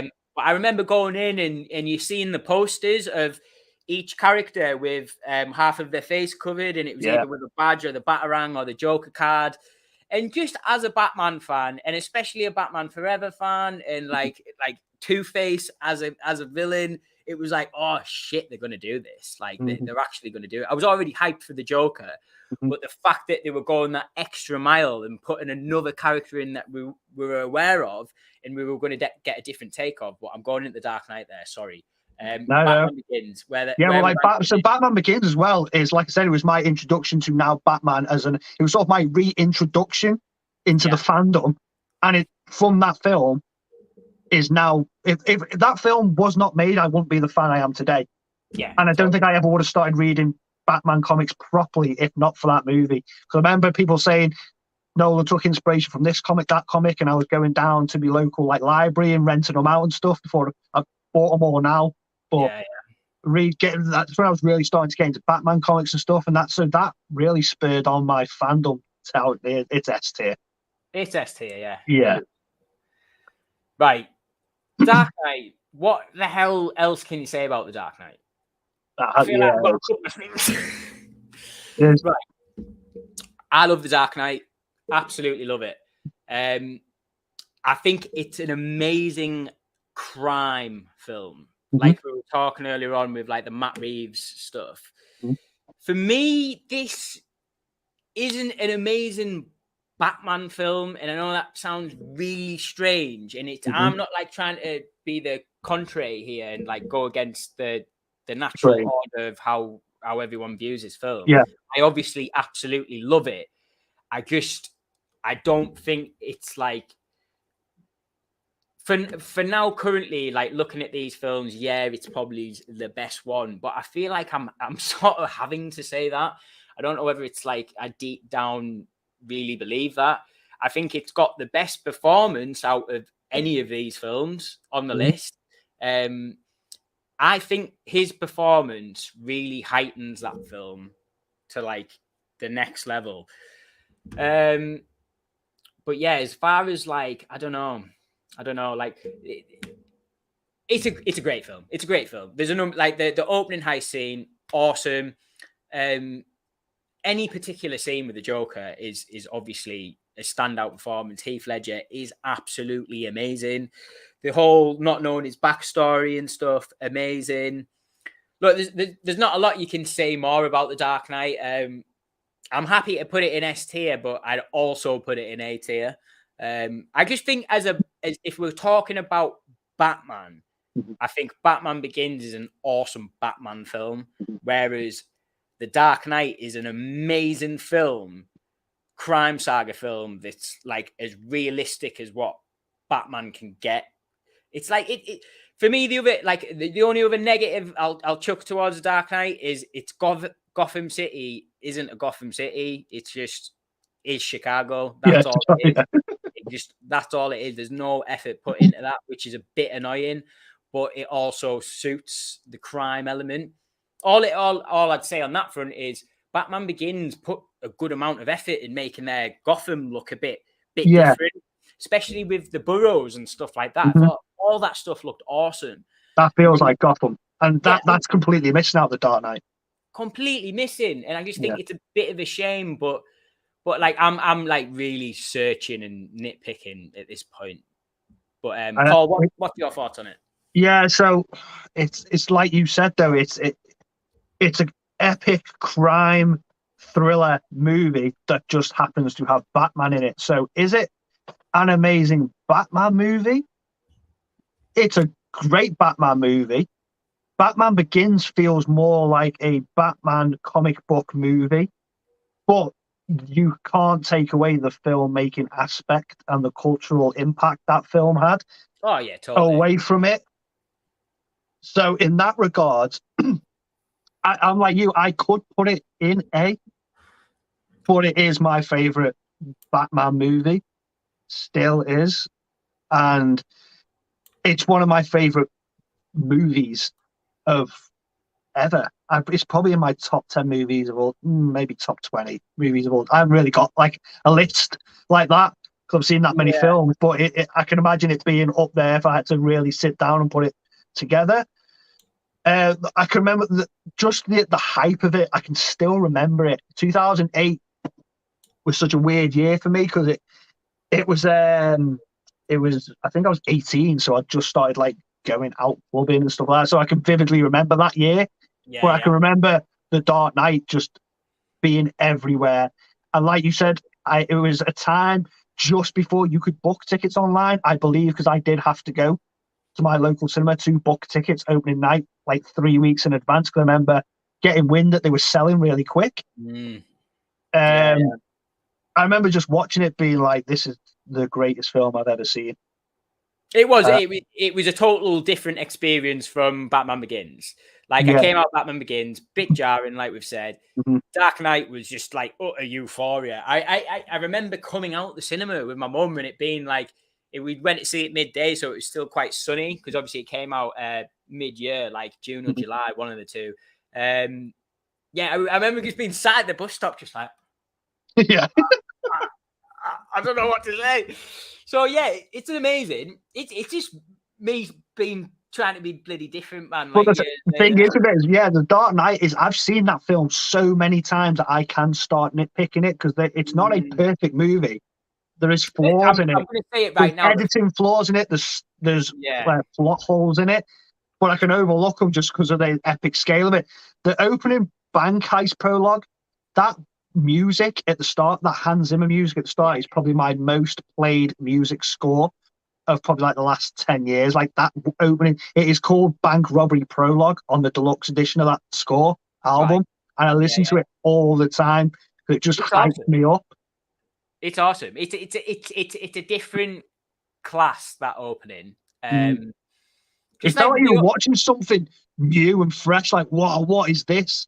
Yeah, 100%. You can definitely feel Christopher Nolan's Michael Manness coming through it. Like, 100%. Like, and there's nothing wrong with that. Like, I hadn't seen Heat till I'd seen The Dark Knight. The Dark Knight made me watch Heat. Oh, right, cool. No, I'd seen Heat beforehand, but like I said, I was like 11. It wasn't like one of them ones that I went back. I was too busy watching Judge Dredd with Sly Stallone. Oh yes. Right, mate. But for me it's S tier. But when I look at them three you're in there now, any one of them films, depending on my mood or any day, could be my favorite Batman film. Yeah, depending on what I want out of a Batman film that day. Yeah, 100%. We'll put it there. 100%. Right, Rises, mate.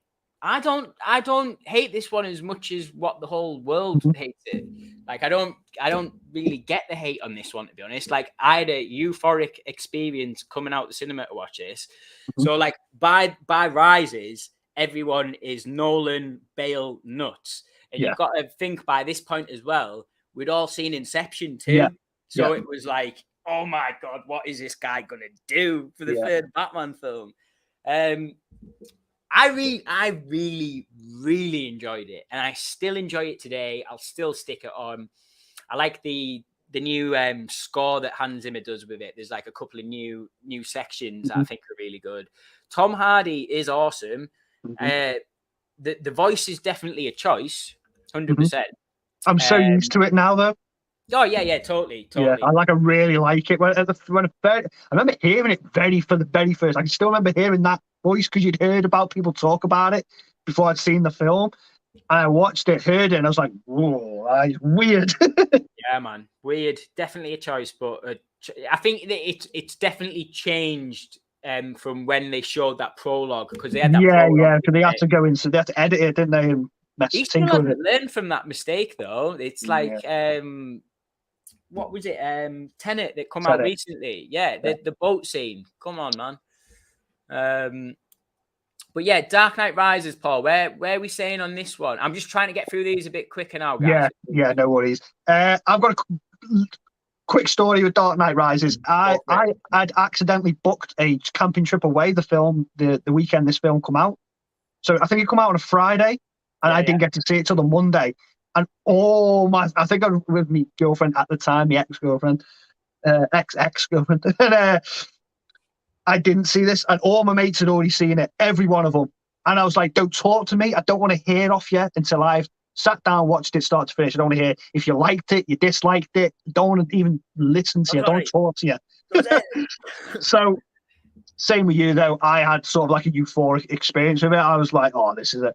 The last, even now, and I've seen it multiple times, the last 10 minutes of that film, where he's dropping the bomb off, nearly makes me cry every single time. The music, the way it's shot, the sort of wrap up of the movie, it just feels like an ending of a trilogy, like an epic ending.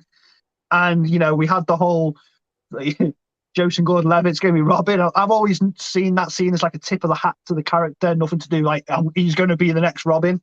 Paul, if he was ever going to do it, Chris Nolan, that was the way he was going to do it. It was going to be a cop. Do you know what I mean? A cop that we just so happened to sort of stumble on who Batman was. And I loved how it ends when it lifts up and then, you see the water dropping and credits direct. Yeah, brilliant, man. So good, man. Like, again, that film has got plot holes, which have been pointed out so many times. You watch it now and you're aware of them plot holes, you can see right through them. The one thing that drops that film down slightly for me is I feel the threat level in the movie's too big for the character. And I've always thought this guy has gone from stopping like thugs on the streets to stopping nuclear war. It brings up a pretty interesting problem I have with the Nolan trilogy as a whole, to be honest. Is that, yeah, you're right. This is, if you actually like stop and think about it, this is like the fourth enemy he sort of had in his Batman sort of working life. And if you think about it, say Batman Begins, like from him starting as Batman, that maybe is what takes a year. Yeah. Then maybe The Dark Knight takes 6 months to a year, maybe somewhere around that ballpark. In the Nolan films, I think he's only Batman for a very short period of time, like a 5-year window, 4 or 5 year window. Then he's not Batman for 8 years. Like that always like blew my mind a little bit with Rises, and just thought, well, they go on about this guy who was around for like a couple of years. Do you know what I mean? It wasn't like the legacy that sort of Batman leads. Do you know what I mean? Gets spoken about how he's this sort of mythic ideology that was around. But yeah, Dark Knight Rises, I like it. I don't think it's amazing. It's definitely not S tier. What are we thinking? A or B?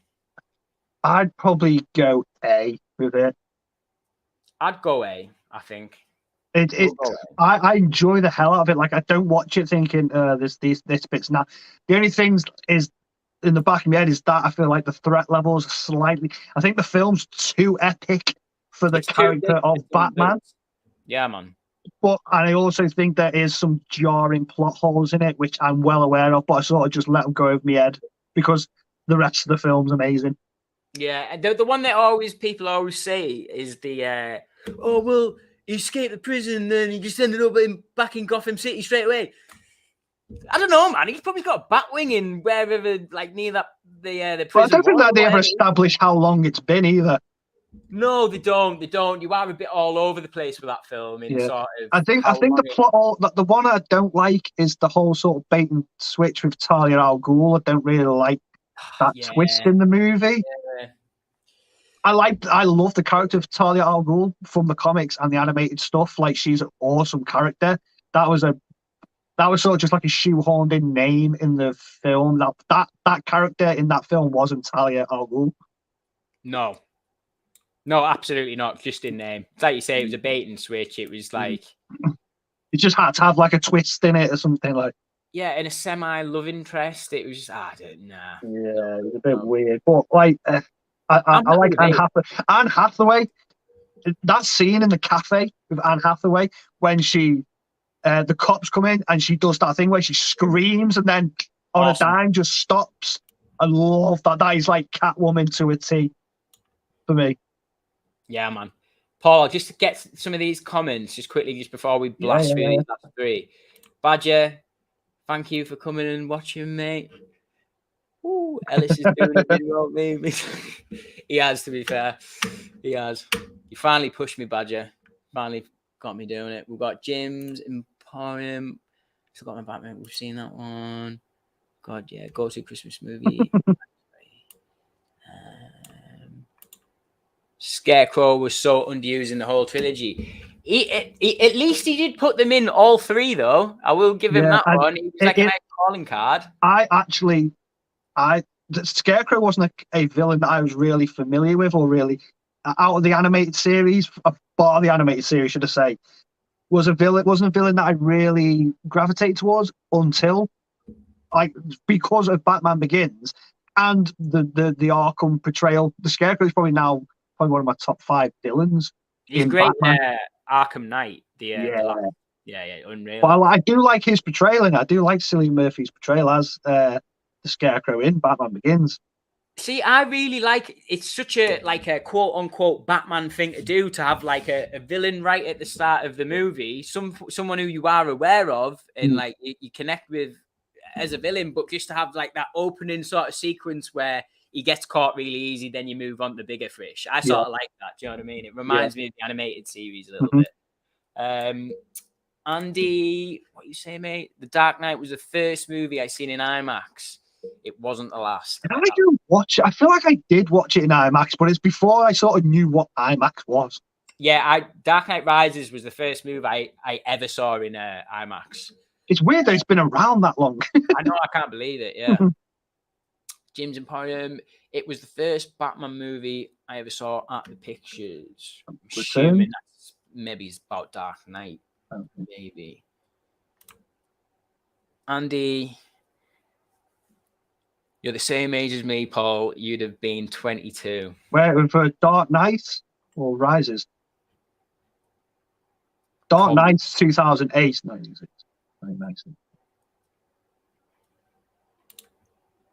I don't feel like I was that old. I feel like I was younger than that. I don't think I was in my 20s when that could have been. I can't do maths very well. No, neither can I, mate. It's not much fun. I'll take your word for it. Right, Paul, let's blast through these last Yeah. Batman v Superman. We've already touched on this quite a bit at the start. I'll just give out Ben Affleck as Batman is fucking dynamite, and I think it was an absolute travesty that we never got a solo Batman feature with him. I think a big fall of like that whole DCU thing was going in too early with Batman, unfortunately. Yeah.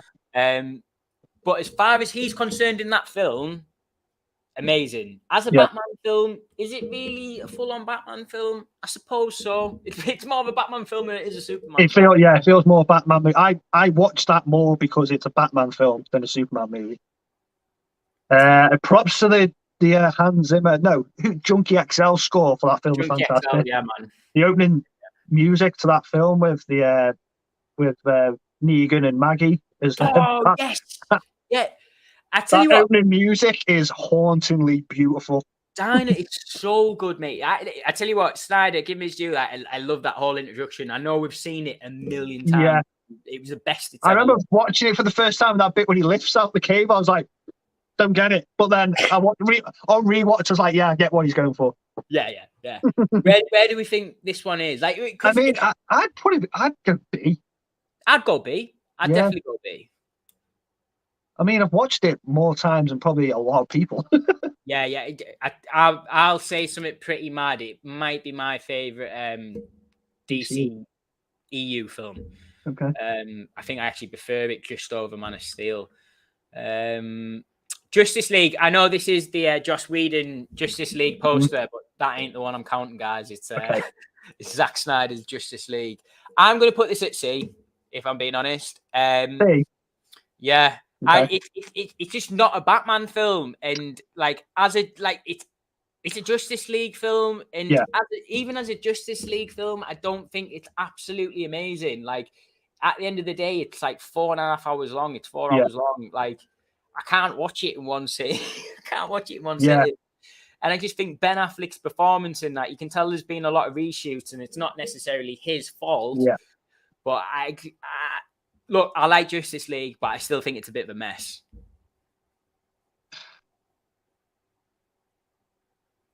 At the time when it come out, it felt like it was like a fan, love letter to the fans. Like, here's the film that you wanted. And I remember watching it. I watched it all in one sitting.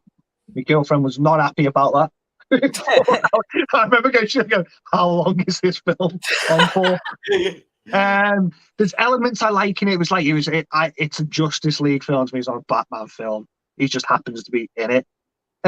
It's not one I can see myself rewatching an awful lot, even though for some weird reason I bought it on 4K Steelbook. But I think I was just because I was wrapped in the hype when it come out. Paul, don't get me wrong. I don't think it's a bad film. Like I still enjoy the film. It's just like I'm just objectively looking at it from a Batman point of view. Someone said to me right now, do you want to watch Batman Forever, Batman vs Superman, or Zack Snyder's Justice League? Zack Snyder's Justice League would be the last one I'd Yeah. pick. So let's go see. That's mad putting it with Batman 66. Sorry, Zack Snyder. I still like it though. It's just Can not. we just pretend it's the Joss Whedon one and put it in D? Yeah. Well, it will be going in D. Absolutely. Right, mate. The Batman. Where the hell is this movie going? Right. My thoughts on the Batman. I still absolutely love it. It's still my favorite movie of last year, hands down. Has it dipped in quality for you on rewatch? Paul, I've watched it about 10 times. I think I've watched like 8 times. Yeah, man. Like it's that's why it had to be number 1 last year, because it's the only film I've watched that many times. Yeah. I don't know whether that's just me being a bit of a bias with the character. Yeah, but I think you do take that into consideration when you're rating films. I do. I think rewatchability is a big factor in my favorite films. I know people would disagree. People will say, just because even if watched it once, it could still be my film of the year. But I think rewatchability plays for me, a strong factor in when I'm sort of like ranking movies and trying to sort through my favorite ones. Hence why it was number 1. Like I could not stop watching it. Yeah, I would say it is about 20 minutes too long. There's certain aspects that could have maybe been shaved on it, but as far as me looking for a Gotham City that was new but felt like it was grimy, not just Chicago, tick the box. Loved it. Robert Pattinson. I had faith in Robert Pattinson from day one when he was announced. I had more faith because it was down to him and Nicholas Hoult, of all people. Like, I could not imagine Nicholas Hoult in that role. Mate, they done screen tests. Nicholas Hoult done a screen test, and I wonder if it's like a Cillian Murphy where we see that one day. Oh, I'd like to see that. Yeah, they were both in the Val Kilmer suit. That's what. Yeah, I'd like to see. No, I was just about to say that. I wonder if they save Nicholas Hoult for the James Gunn stuff, but no, he's too young. Pattinson's awesome. Reeves has done an amazing job. I love Jeffrey Wright as Commissioner Gordon. I love the fact that they went down like a hard investigation route with it. I think the mystery aspect of it could have been a little bit better, just a tiny bit. Like if you were going to go for that Fincher-esque vibe, which you definitely nailed, like 100%. Yeah, but as an audience member, we should not be ahead of the film. No, absolutely not. And I think we were on a number of occasions there. My biggest fault with the film 8 months later or whatever, or a year later, I'm not a fan of Paul Dano's performance as the Riddler at all. It's every rewatch it infuriates me a little bit more. It's just his actual performance of it. I think that whole interaction with them in the cell isn't good. It sort of completely takes. It's weird. Like I understand what they were going for in like the Bruce Wayne. Yeah. Like, oh man, I don't know whether it's too on the nose a little bit. Like I get what you're going for, but I don't know, man. I don't know.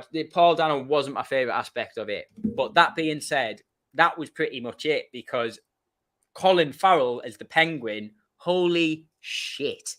That guy has had a fucking phenomenal 2022 year, mate. Like, unbelievable. Oh, wow. I can't wait for this series he's going to be in the HBO series. The fact that it's HBO fills me with HBO. Eight episodes they've said it as well it's going to be. 8 episodes, is it? Yeah. Right, brilliant. I'm interested to see where it goes, man. And I think he's already come out and said that it'll carry straight on into the Batman Part 2 from that Penguin show. But when that's airing, we'll have to get on and speak about that one. Oh, yeah, 100%. But now down the line, Paul, what your overall thoughts of the Batman? Yeah, my recent rewatch of it was about a month ago, maybe start of December. Was the last time I rewatched it, and I think I touched on it on Andy's stream a little bit. Like when I watch a film at home, sometimes I get the itch for the phone. When I was watching the Batman, I was locked in, even on the 8th time, start to finish, just locked on this film. I was like, this is everything I wanted from. So basically, do you remember the announcement for it? We seen that trailer, and do you remember we seen like the Patterson test screening that they released in all the red, all that stuff? Yeah. And I remember watching it, thinking they've done it. Like this is they haven't ballsed it up, in my opinion. Like this. When I watched it for the first time, I was like, this is what I wanted from this film. This is exactly how I imagined it, how I pictured it, how I wanted it to be. It still is. It's such a to go off. So this for me is sort of like the real test against the Nolan movies. And I think even though it feels like that still sort of like grounded tone, it still feels like its own complete different thing. They've used elements from the Nolan stuff. Yeah. But they've also used a lot of elements from the grounded Batman stories, comics. I like Paul Dano as the Riddler. There are little bits in it that I like the look of him for the film. I like the puzzles he does in it. I think when he unmasks is the sort of the same as you. It's the sort of bit where it's like, could have done a little bit. Maybe done something a little bit different. It doesn't feel like the comic book Riddler at all. This is nothing at all. That in the history of the Riddler character, this is as far away from that character that they've ever done. This is a completely new iteration of the character, Yeah. Riddles. But it's not as new to me because he looks exactly like the Zodiac Killer. That was said beforehand. So there's obviously been loads of inspiration took from there. And even down to like the writing, the notes and stuff like that. Like, it's fine. It's fine. It's cool. I as you were saying that about Colin Farrell, I've literally studied it thinking, I wonder what that film would have looked like if he was the main villain in it. Yeah, I just don't. I like the way they did it there, like his sort of introduction, and now that there's that power vacuum and stuff, and he's going to slide in there and take control. I think it'll be decent, man. It'll be decent to see the rise of Penguin. And like Cillian Murphy in the Nolan franchise, I think this is just going to be a regurgitated character that Patterson's going to lock up. He'll end up getting out and just repeat. Do you know what I mean? Which I like. That's Batman for me. But with the Batman, though, I can pull elements that don't work for me the same as I can do with the Dark Knight, but that still doesn't take away the score, the look of the film, the epicness of it, the Batmobile chase scene, or the experience of watching it on the big screen on IMAX for the first time, all that. The score I'm going to watch this score live in London. I know, I've seen in March. Yeah. I cannot wait to hear it in live. That's going to be a euphoric experience because I've had that score. That score's been living rent free in my head. That score was the soundtrack to my 2022. It was always on my way commute to and from work. I love it, and personally for me, I absolutely love the funeral scene and just where it gets quite it's sort of more like a beautiful sort of I don't know. It's amazing. I love that theme for Batman. There's a little bit in that score that is when Catwoman's first going to see her dad and she's on a bike. Yeah. And I don't want to hum it or anything, but it's a bit I always remember from the film. And when it comes on, when I listen to the score, I'm like, it sounds amazing. So good. Yeah, so good. Definitely. Patterson was amazing. For me, it's an S tier film. If I was personally going to do it, I would be putting the Batman in between A and S. Yeah. If it's if we had an A star. I know, yeah. But what do we want to see? S tier may as well. A tier. Because when I see them 4 films there in that top S, I'm like, they're my 4 favorite Batman films by a country mile. I think we'll slot it in there, Paul. Yeah. It looks right. Yeah. If you said, if you look at them 4, they are the best Batman films we've ever had. That's a great weekend, mate. Yeah, that's a great 4 film binge. That. Yeah, man. Right, I think we're about there, Paul. We're gonna have to end this stream abruptly because I've needed a wee for the past 45 minutes. Yeah, do not worry about it. That's fine, man. But thanks for coming on, mate. Absolutely. Wow, these two.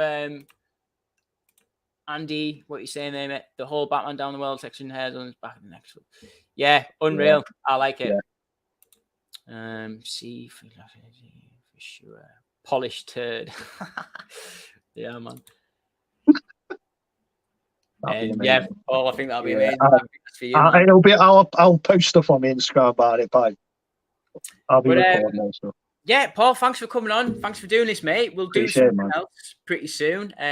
Thanks for everyone who's watched. Thanks for watching on the replay and stuff. But yeah, we'll leave it there. Paul, do you want to plug yourself anywhere? Or I mean, yeah, if you want to follow me on Instagram, it's just Paul Tams. Just type that in, and I'm there. I'm more active on Instagram at the moment than YouTube. I'm sort of been on your hiatus at the moment. Yeah, I mean, I keep saying hiatus every stream one, but it's been a long hiatus now. But I still love doing these streams. I still like interacting with the community and whatnot. And anytime I can talk about Batman, I'm there day one. You know what I mean? It won't be the last time, mate. It won't be the last time. Right, guys. Thanks for that. We'll leave it there. Cheers. Thanks for watching. Well, man, take it easy, guys. Bye-bye. Bye, man.